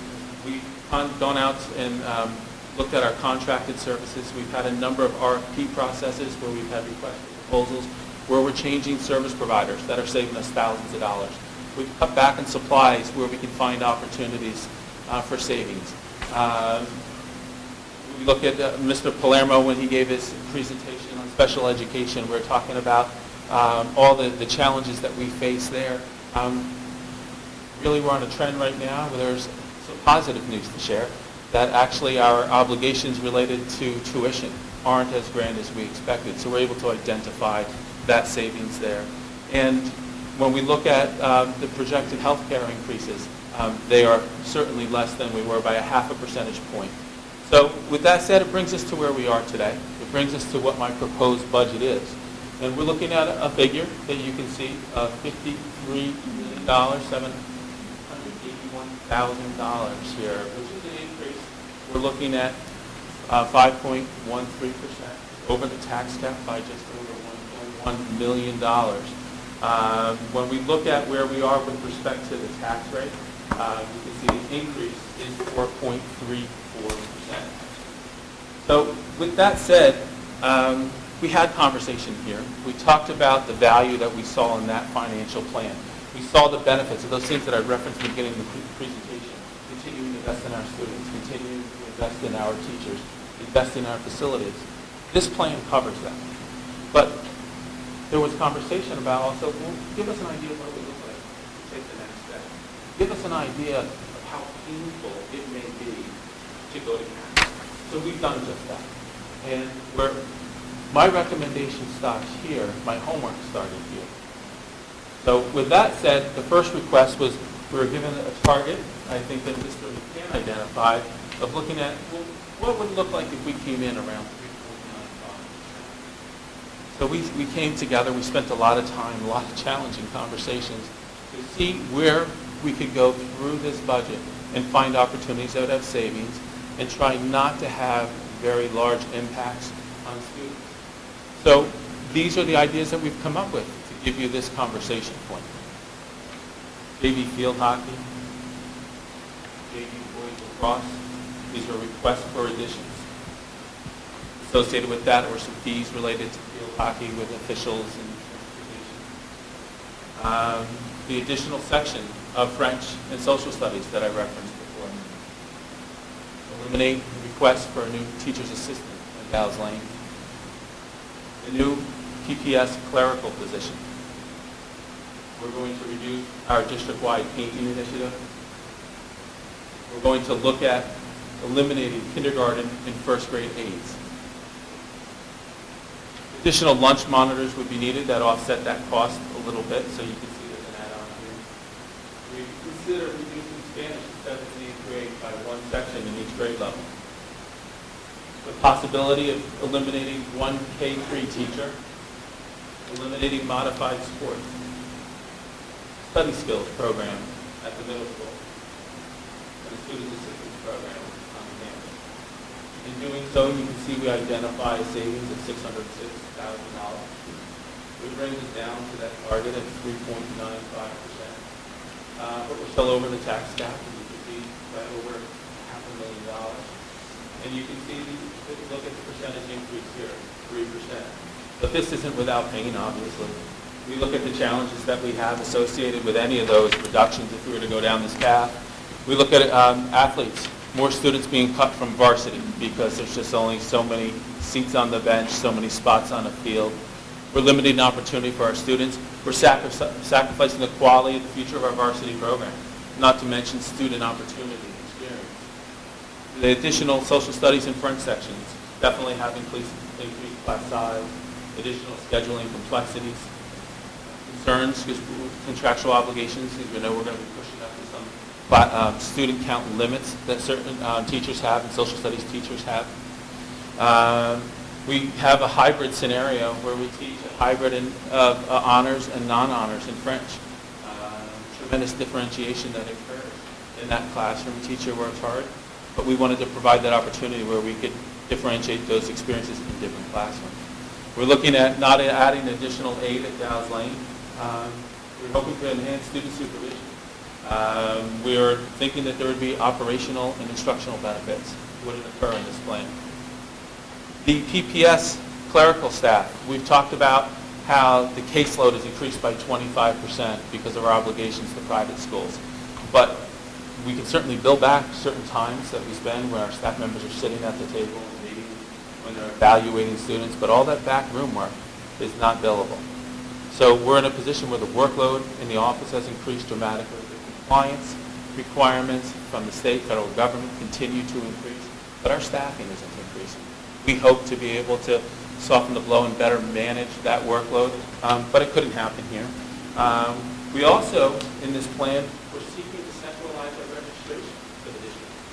Many of you are relatively new to the community. You may recognize some of the challenges during the summer months and where you're going to register students. We wanted to identify a central place. And to us, there was a lot of efficiency here in doing this. Not only would we attach the responsibilities to new personnel, but oftentimes we looked at a couple-stage process in identifying students who may have special needs. This plan would have provided some efficiency and streamlined that process and helped us to identify students' needs much sooner. Reducing district-wide painting. If I had my druthers, we go through, we could paint 90% of our school buildings right now. That type of need is there. Not every room is as necessarily well maintained as this space, but I can tell you certainly it doesn't get the wear and tear that classrooms and hallways and bathrooms get. So this is a concern, of course, and we have to think of that impact on the learning environment. Eliminating kindergarten and first grade aides. This is challenging. This is a difficult pill to swallow. When we think of the impact that these folks have in the classroom, the learning of those children that are in each and every room, the support that they provide to each child, educational, supervisory capacity, there's going to be a shift. There's going to be greater responsibility pushed onto our teachers. But at the same time, we step backwards and we can take a look at this situation in the same light that we look at our bus monitors. This is a luxury that many districts had in the past, that most districts don't have today. Can we deliver education without this? Absolutely. Will there be some shifts? Yes, there will. When we look at middle school Spanish, there will be relatively consistent class sizes in the low 20s, but there's going to be limitations for Mr. Sotile in planning his schedule this spring and summer. There's going to be complications, and enrollment increases could be problematic. When we look at the elimination of a classroom teacher, we could see class sizes increase from 23, 24 to approximately 26 in some cases.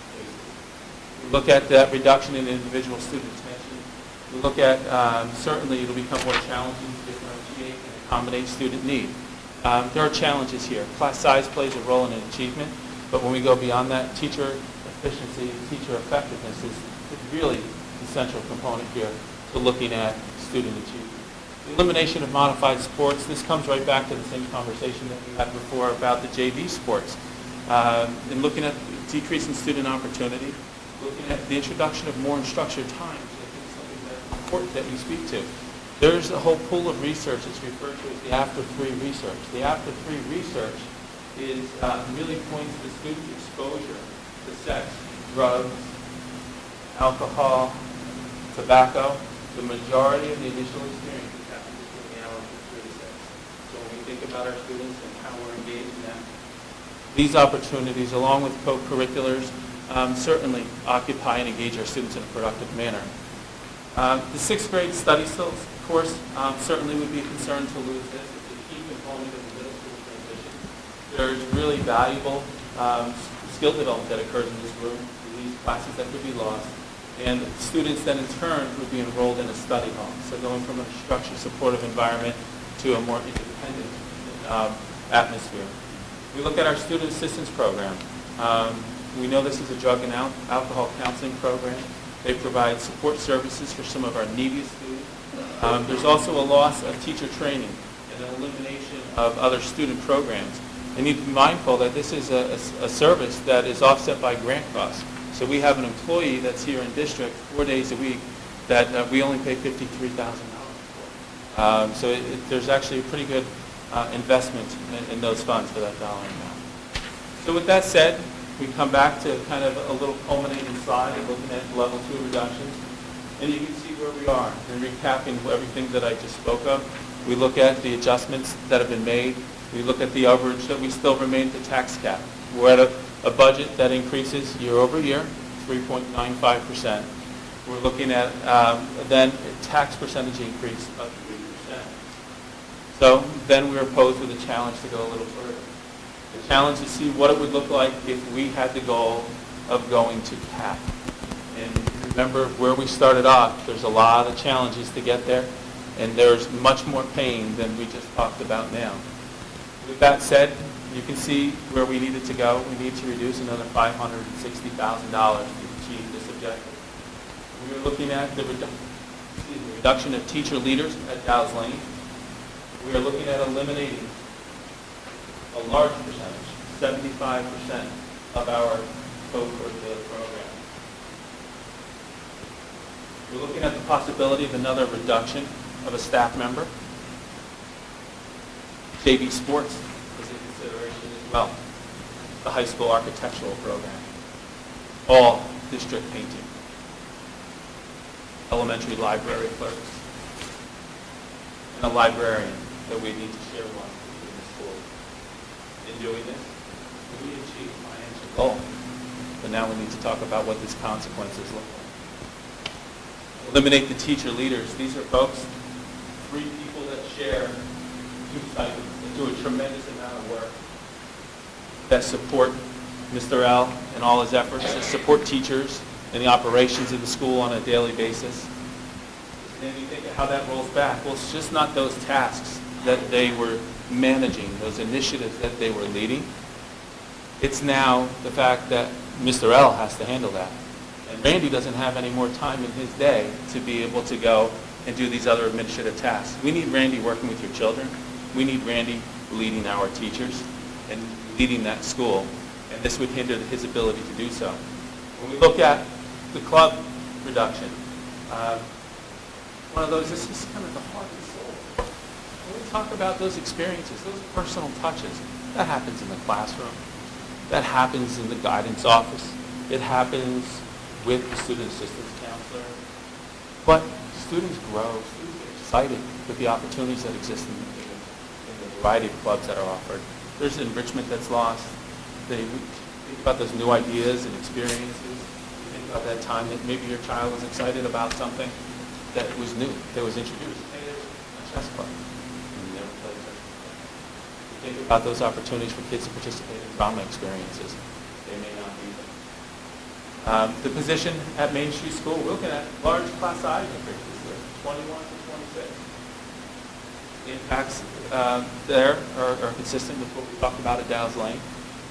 Again, reduction in individual student attention, more challenging for a teacher to differentiate and accommodate individual student needs.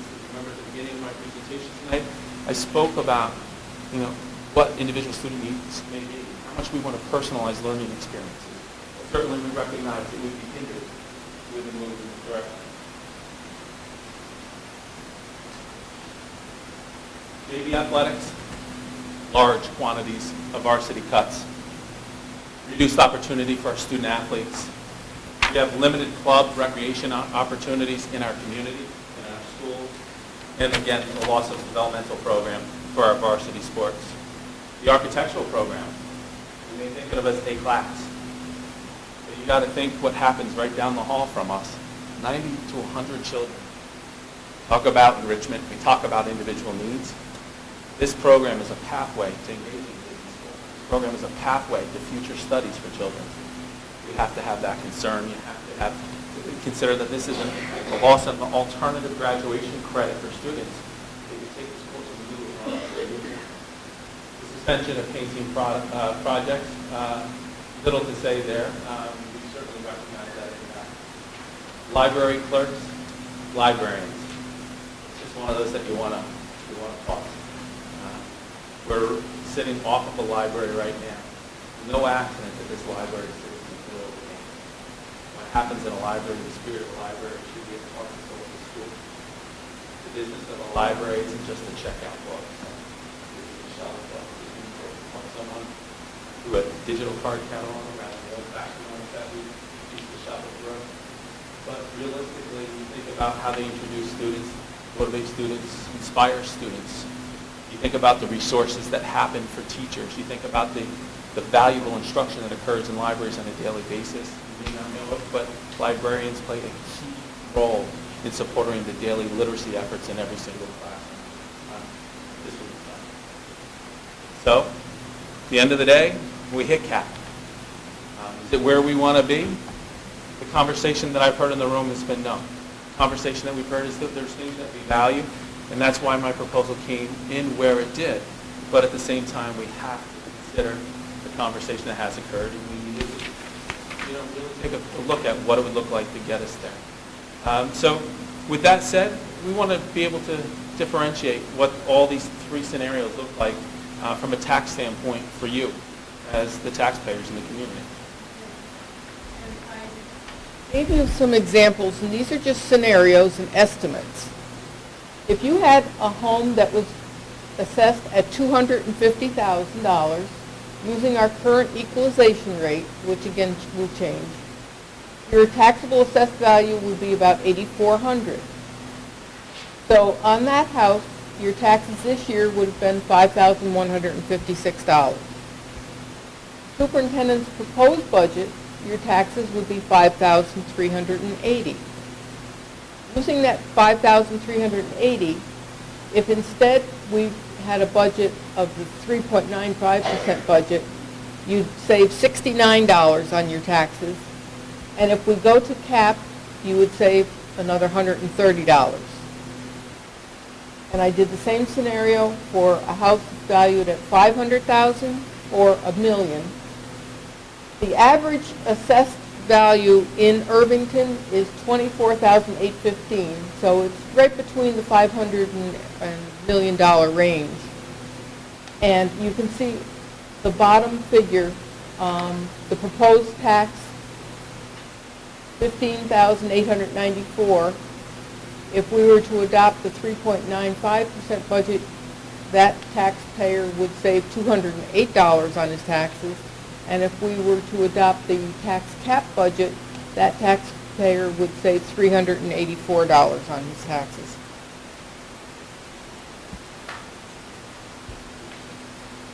So with that said, there's a history to this, the budget that I think is important that Beverly points out for us. This is a quick average of 4 years looking back and including next year's proposed budget. It's actually a 5-year average. That we would have a 1.26% increase and a 2.45% increase in the tax rate. That's a 4-year average, not a 5-year. What's a 4-year? Yeah. So in looking at this, and when, certainly there's been years where the school budget hasn't had tremendous impact of late, recognizing that there's history where there were years where there was a lot of growth of the budget. But when we consider where we are, we consider the level of increase or 10-11 decrease that existed, even with the increase that I proposed this evening, you can see where our average falls, and you can see that that increase isn't that dramatic. We have our tax assessments. And it's interesting, the previous slide you saw where the tax rate had gone up 3% for the last 2 years, 3.5%. Our taxable assessments have been steadily going down, down, down since 2006-07. We're fortunate this year that we did have a little bit of an increase in the assessments, probably attributable to some new buildings on Route 119. But there is no way that you can see that we have the level of assessments that this district had back in 2006-07. It's unfortunate. That uptick that you see there is certainly helpful for this year. It doesn't mean that it introduces new tax dollars. It means that the pain is spread a little bit further, that it helps control and contain the tax rate. So in looking at where we are, coming back to that proposed budget that we started off the evening with, we're looking at a commitment to fiscal prudence that's still here, despite the difficult increases. And it's demonstrated through that budget growth of 1.26%. We're looking at the challenges that we face with unfunded state mandates and costs that are driving our budget beyond our control. And we're looking at that figure, that variance, that deficit of $2.6 million. And then we come back and we think $1.3 million is pension health benefit. Another $700,000 is related to tax rates. There's certain challenges there that we can't address overnight that are well beyond our control. But ultimately, this preserves our commitment to a high-quality education for every student. We're going to have lots of opportunity to talk about this. We're looking at a path where the board is going to need to adopt a budget by the end of April. But you can see we have lots of opportunity before we get to that date of the 23rd. And we are certainly going to look to continue to engage folks. We look before you, audience of preschool parents on the 18th, the Board of Ed meeting on the 19th. We're looking at a coffee and conversation on April 2nd. We also have another PTSA-sponsored general meeting, Board of Ed meetings. I'm going to give a presentation to the village trustees. We're going to be meeting with our retired folks in the community as well. So lots of opportunity for dialogue. I talked quite a bit tonight, and I thank you for the board. I thank you for your consideration of my proposal this evening. And that said, Thank you very much, Dr. Harrison, Ms. Miller, for all the hard work. And, you know, again, I think that for all of us who have sat through these presentations now for the past 5 meetings, no one can claim that the budget is not clear and there's anyone that doesn't understand where we're paying tax dollars. I don't know how you want to do this, how in-depth we're going to talk tonight. I mean, do you want to go in order and just ask any questions that anybody has, and then I'll open it up to the public? Is it possible also after the public? Everyone? Sure. No, it's not. A lot of them are related to the same. Really quick. Thank you again. Very, very nice job. Wrapping it together in a way that sort of connects the numbers to our priorities. One question I had is a slide going back probably almost towards the beginning. It's where you break down the budget according to salaries, benefits, other You want debt to do that service. slide? No, I think I can remember it. But there's a line that says other, there's about $300,000 in cost. that's kind of a different way, I think, for us to look at it, because I think when you've done the presentations throughout this last 3 months, the other is sort of embedded in all the different departments, correct? Would it be possible to easily go through and just rank for a certain top and bottom what's in the other, but I don't mean going through every single thing in other, but maybe the top 15 things? Because it struck me that that number was a 5% increase, which is obviously well above tax cap. That's not it. It's close to Slide 13. It's $352,000. It's a 5% increase. That's, kind of above that sort of mythical tax cap line. There's no people in that line. There's no individuals. But clearly there are things like professional development and other programs that are considered to be important. But I think it would be interesting just to see what are the number 5, 10 variances in that line. Because if there's something that's kind of obvious that we might be able to eliminate that. My second question was the maintenance position. I think I may have asked this, or someone else may have asked it, when you did the village and grounds presentation. When was that? I thought like 2009. It seems hard to imagine that adding a maintenance person wouldn't save some money somewhere else. Because if there's clearly an opportunity for that new person to come in and save us some money in some other contracts, then can't we find a way to sort of show that as an offset of the cost of the salary is offset by savings elsewhere? I can't give you a specific because every year needs would change. But I asked Gary to pull out a few of the outsourced expenses that we've done this year that could have been done in-house. $7,500 we paid out for services including unclogging a drain at the high school building, water fountain repairs at Main Street campus, and toilet repairs on the campus. $1,950 replacing of fan bearings on an exhaust fan. $1,750 repairs to the front door. $500 replacement of exterior door locks. We could have done that if we'd had that individual. So the bottom line is it sounds like There's not quite enough to sort of offset. well, and again, this is only for part of the year, not the full year. And then I'm sure there's others, but they're probably small. These are the big ones, but it could have been a $50 bill. An electrician comes to this, or $200. So it's kind of difficult. We don't have enough of those expenditures that we can sort of write off. Specified, right.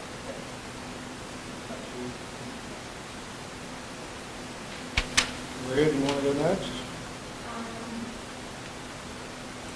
A question about, there were originally two special ed positions that were put into the budget, kind of placeholders. One's being eliminated, one is being kept. What is being kept? There was a request for need in 2 different places. And what it was actually we identified, and I think we addressed it at our last presentation.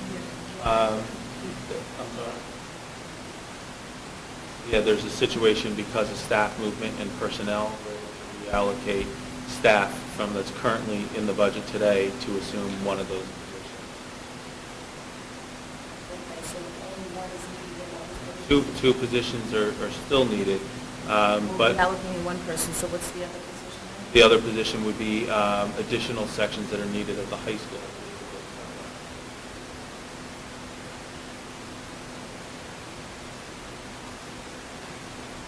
If this budget,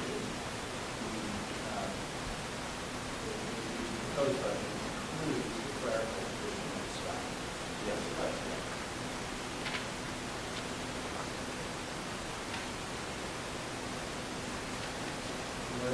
Is that all you have? I think that's it for now. Mrs. Brown? It's, we do a budget increase, 5.22. I was wondering if you looked at it from actual. our expenditures are today, because I know you did the actual column before, and then kind of where this budget is, what that equals actual budget. Well, the actual for 2012-13 is an estimate because we have not gotten through June. But it's a more It's an accurate estimate. estimate than our original budget. Right, but it's, I think it was, I don't have the figure with me, it was a little bit under our current budget, but that funds, whatever funds are available at the end of the year goes into the tax cert fund.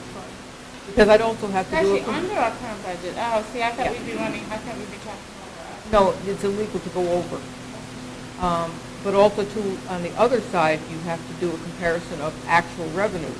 So that if we're not getting as much state aid, for example, as that was in the budget, that also impacts that net amount that would go to fund balance.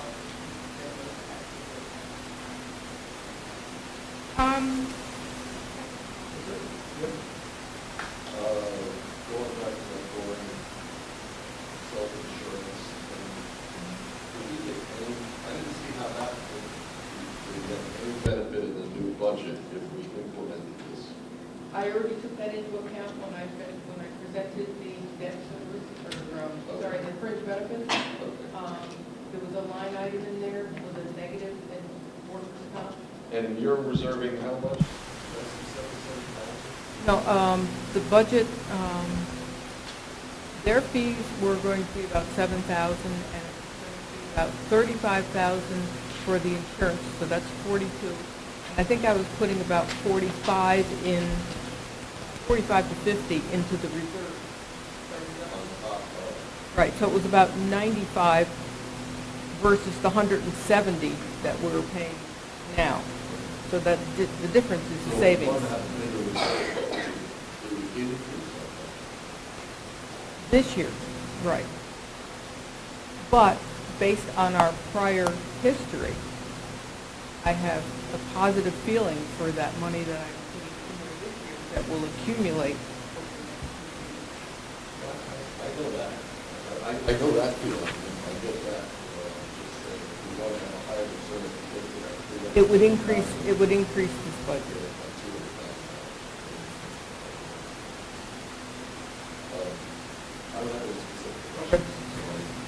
At this point, I guess I'd like to open it up to the community. There's a lot of faces here. I'd like to say that, it's very tough if somebody has an issue with one budget line item or something like that to get into a long conversation. So, we're happy to listen to you, take everything under advisement. If we can answer things tonight, we'll answer it. If it warrants a larger discussion with either a board member or a member of the administration, we'll do that. Otherwise, we'd like to limit comments to about 3 minutes apiece. So please approach at your peril. What? It's sort of just pulled out.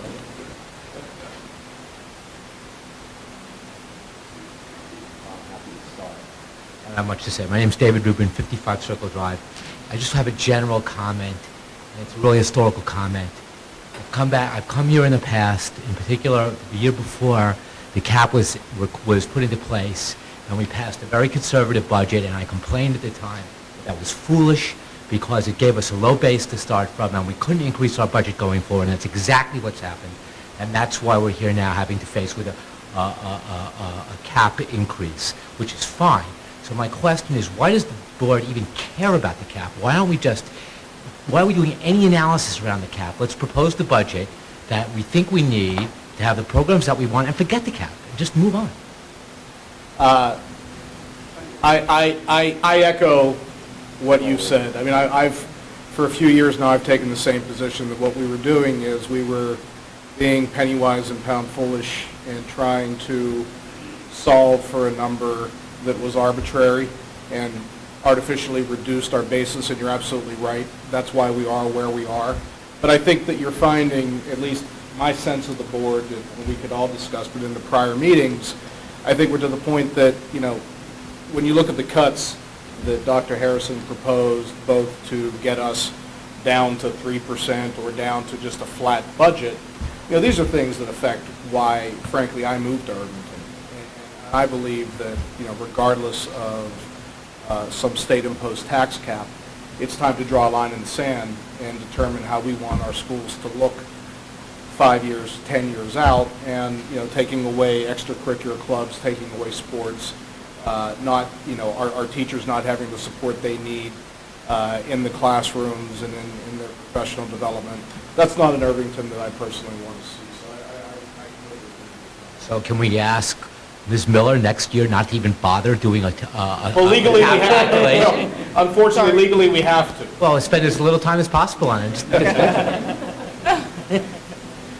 Anyone else have a comment?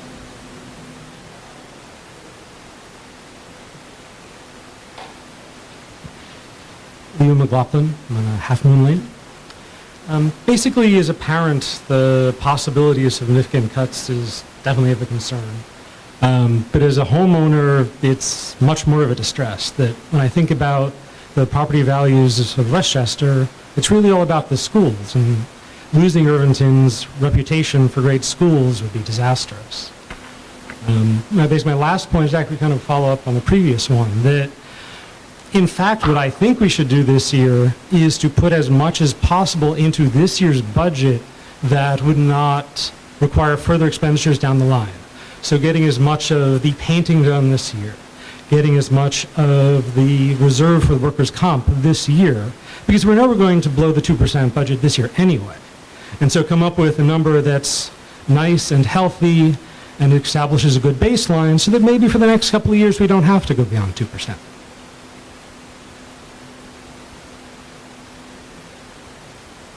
If anybody on the board wants to respond, I could say myself that, I completely agree with you. I think we're very cognizant of the amount of tax burden that we are putting on families.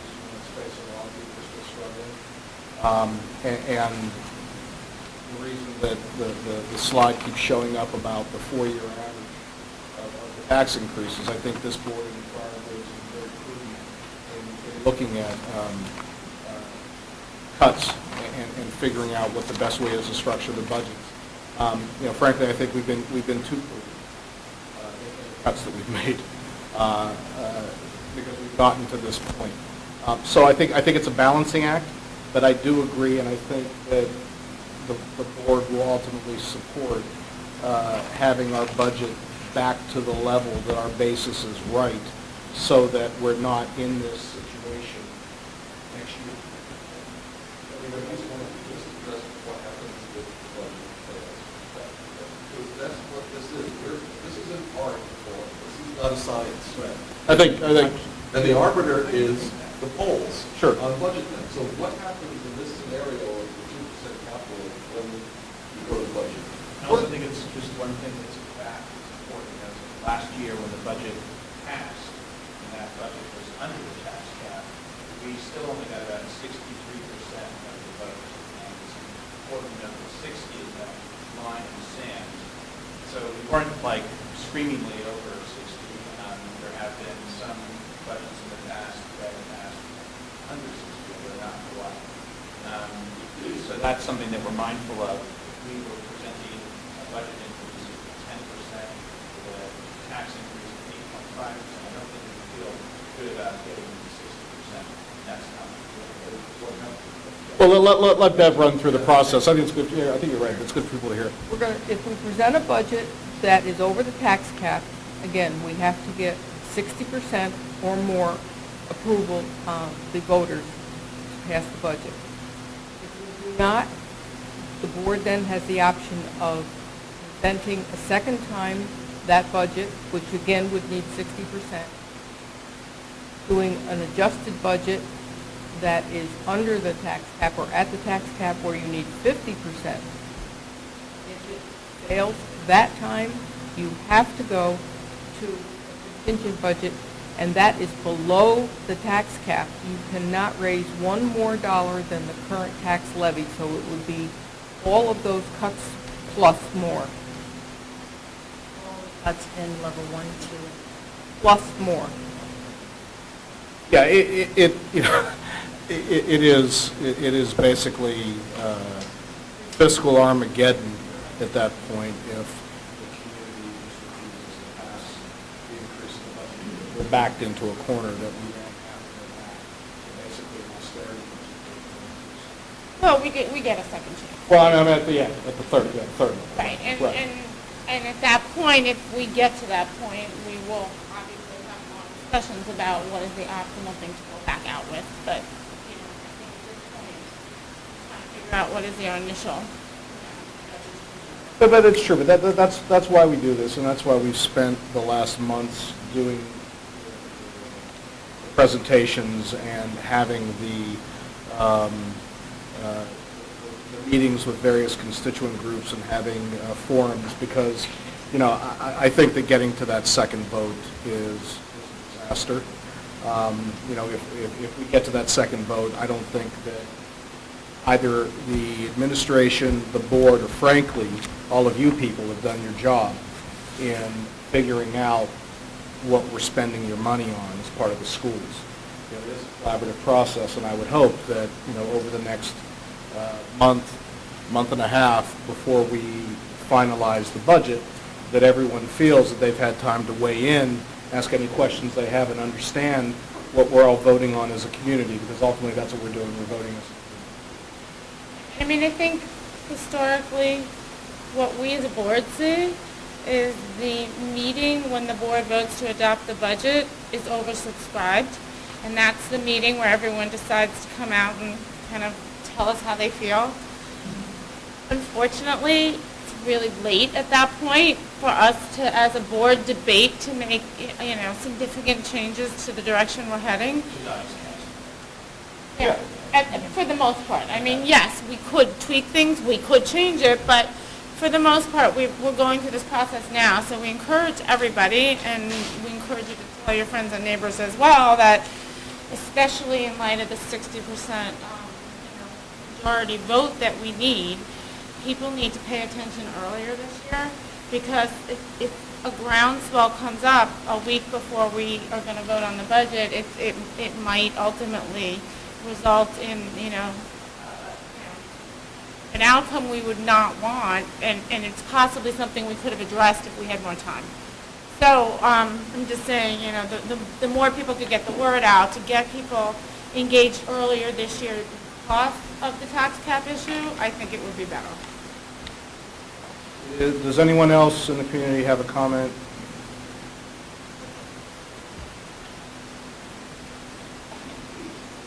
Susan Stern, just in light of Robin's last comment, I appreciate the need to get everybody out, and I don't know how you communicate this, but I think part of what you need to communicate to get people out is to make people understand really early how the numbers fall as far as what's mandated versus where the cuts are falling. And I think if people have a better understanding that just fulfilling the mandates is going to get you up to where you need to be, and then you're going to have to make cuts just to go above the cap, instead of it being a sort of last-minute panic of, oh, this is getting cut, that's getting cut. The more support you can pull in earlier by getting that message out earlier, and I don't know how you do that, but if you can figure out a way to do that, I think it would be very helpful in this process. Anyone else?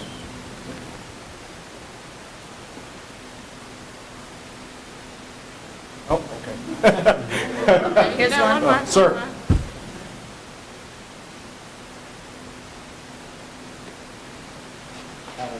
At South Buckout. New to the community, been coming to a few meetings. I really appreciate your perspective on the budget and very supportive of it. So I actually want to jump back to the Main Street School principal search and fiscalization.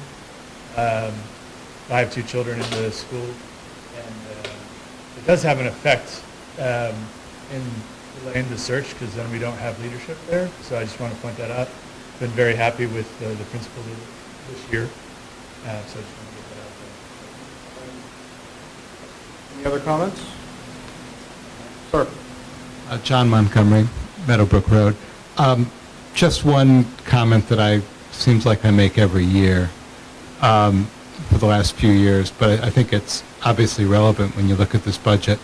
Before I do, one general comment is I think the budget is going the right way in terms of, as David suggested, essentially crafting the budget that the administration believes is the right budget to maintain educational quality and services for the students. And that's definitely the right way to go, not to try to stick to a tax cap, but to have faith that the community can deliver the support you need to get the right budget passed, and I think that will happen. One thing that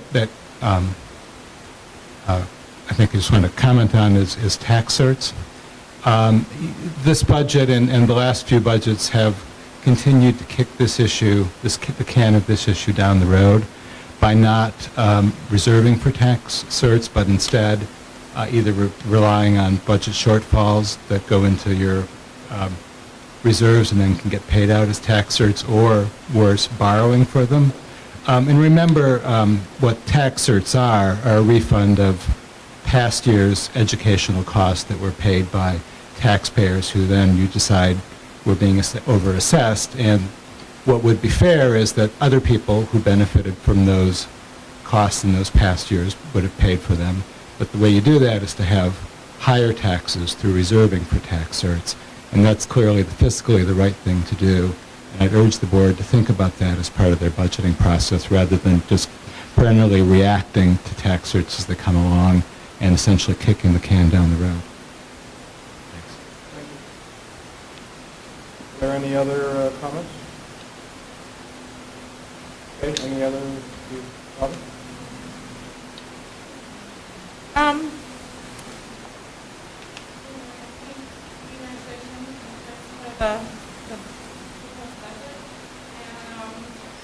had two things when I look at it, and it kind of gets back to the comment I made earlier about long-term planning, and that in concert with, if we are going to go over the budget, which I think as a board will kind of, tax cap, sorry, if we are going to go over the tax cap, I think, I'd like to see it as let's try to do it right, so hopefully maybe next year we can aim to stay under the tax cap. And I guess I'm wondering if we need to take a step back and also look at it from a little bit more of a two-year perspective, just briefly, cursory, to think, while I'm mindful about taxes, are there things that we should be putting in now to raise that base, as you guys addressed earlier, so that next year we're not again in the position where we're operating from a lower base than we should have. Something I mentioned periodically, should we look at creating, a guidance council position that's a 1.0 instead of a 0.5? Should we, are there other things in there that maybe for the long-term planning of the schools, they'd want to add something a year or two down the road that perhaps we should consider pushing up a little if we're going over the tax cap this year versus next year where it might be impossible to get in if we're trying to stay under the tax cap. So I haven't really heard that much about that, and I know it's a balancing act, and I think you've done a great job at balancing what to cut and what to keep, but I just think we need to be proactive in terms of exploring those options to make sure that when we do adopt the budget, we're almost looking at it from a two-year view and not a one-year view. And then the second piece is, you mentioned a lot in your presentation about technology, which I completely agree with. You mentioned, you want to expose students to technology and create learning experience and utilize technology as a tool so the district can function more effectively. And I know that part of what we have in the budget is putting back a technology position in the lower grades, and that's also mindful of the tests coming forward. But one thing when I'm looking at this budget is, I kind of ask the question of, is this budget moving the district forward? And is this going to take us to a better place for all the schools, for all the students? How are we moving forward? How are we not just maintaining? And I feel like sometimes, especially in light of the past few years with all the cuts that we've had or trying to keep the budget so low, that we've maintained, or we'd have the conversation like, okay, well, we'll get through this year.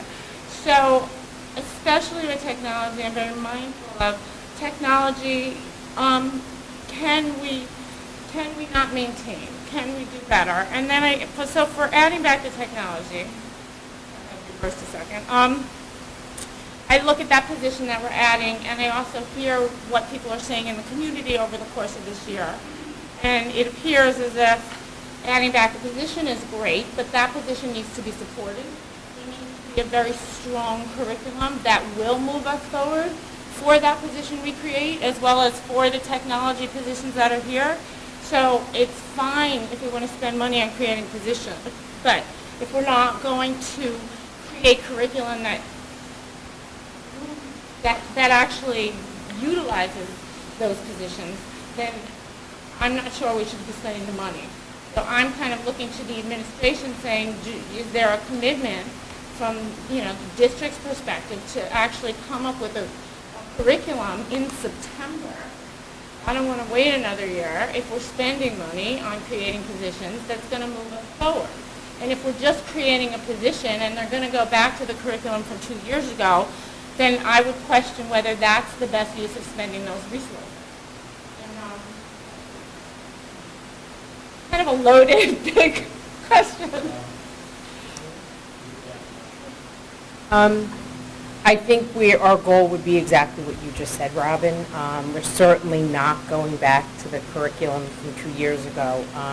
The goal would be to create a curriculum, and it would be a balanced curriculum in all honesty. I mean, there is that piece about the Common Core and really having our kids proficient in keyboarding, and I know that seems mundane, and I know that doesn't seem like the most innovative, but I think we see that as an important expectation, something that really will serve our students throughout their, careers in high school and moving forward.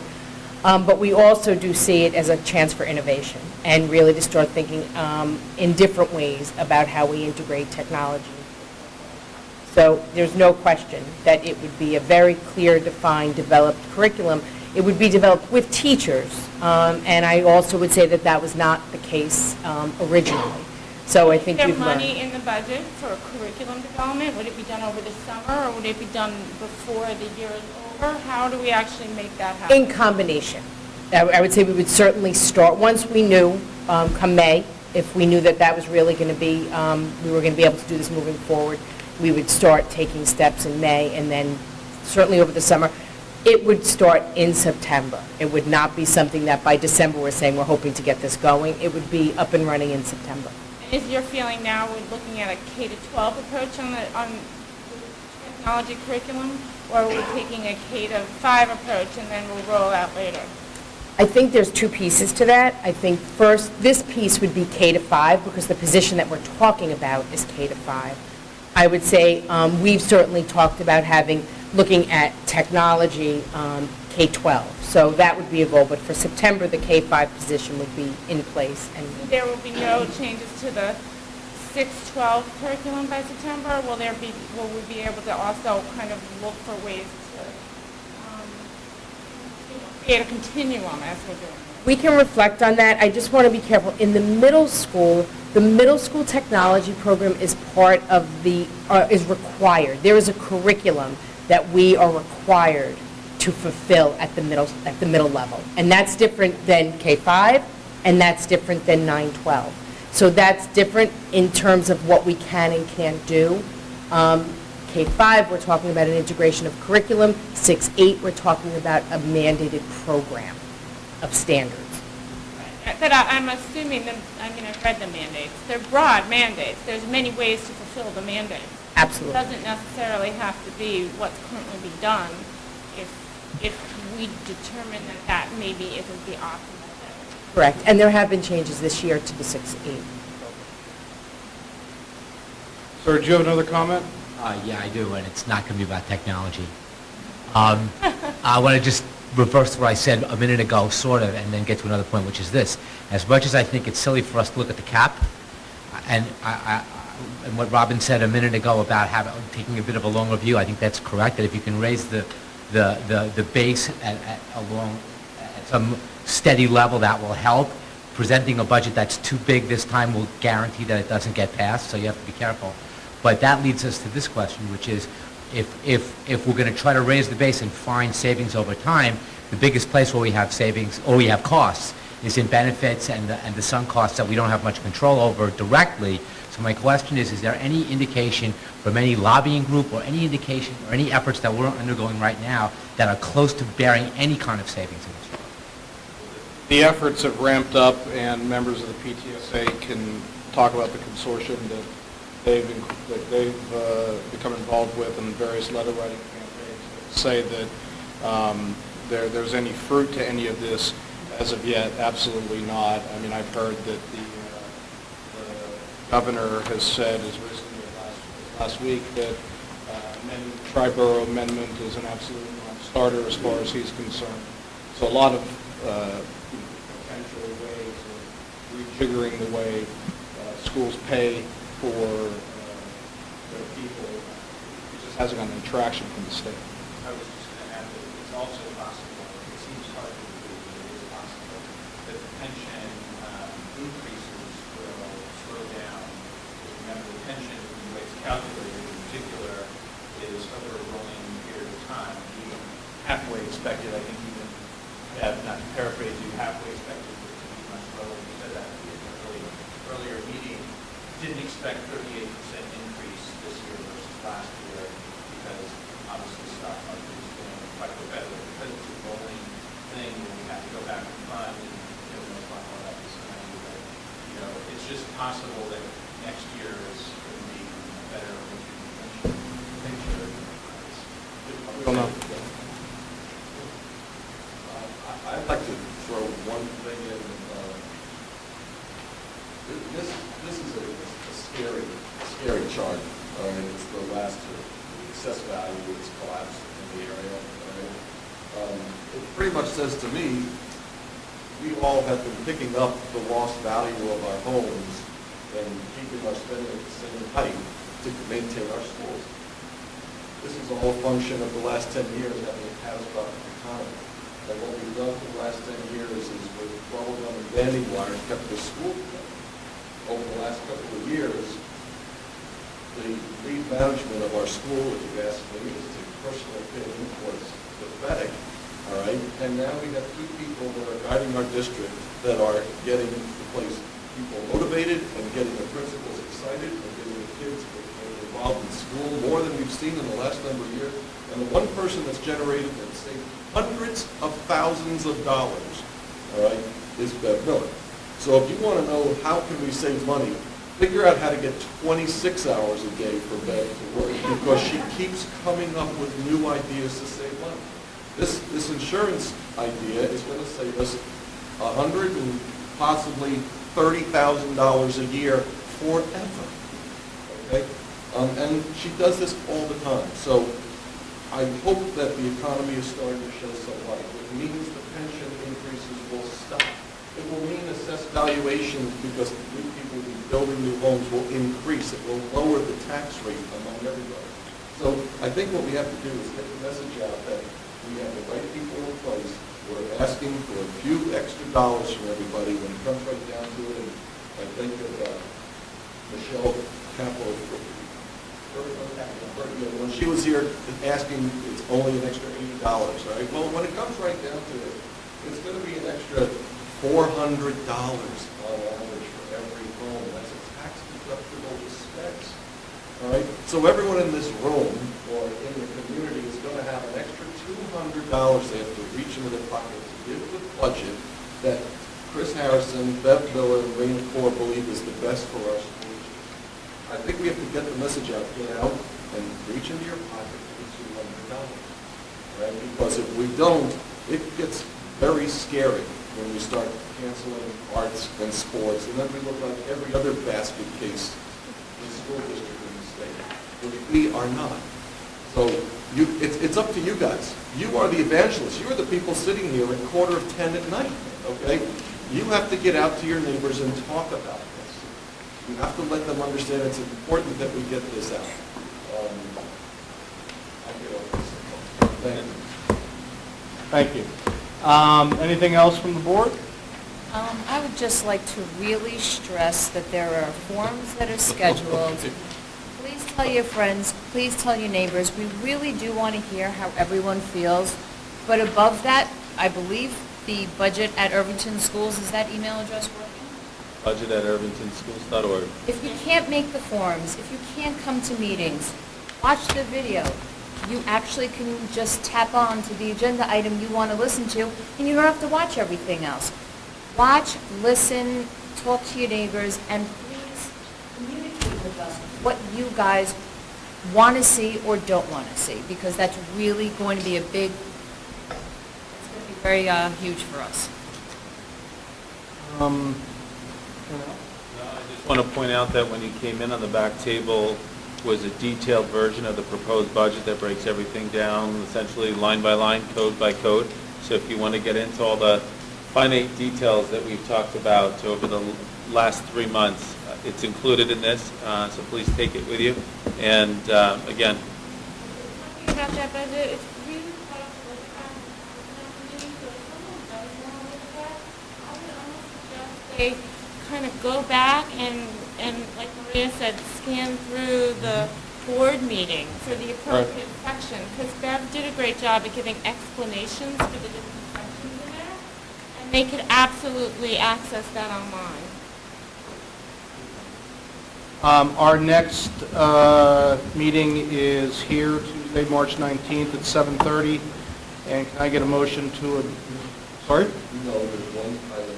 Oh, I'm sorry, there's one item that Mr. McDonald. Not on the agenda, and in the spirit of complete transparency, I'm just letting everybody know I will not be running for re-election come this time. So please, in your promoting the budget, let's go find a good replacement, or a better replacement. Thank you. Thank you, Chair. So our next meeting is March 19th, and can I get a motion to adjourn the meeting for the purposes of going into executive session to discuss personnel? All those in favor? Aye. Thanks, everybody.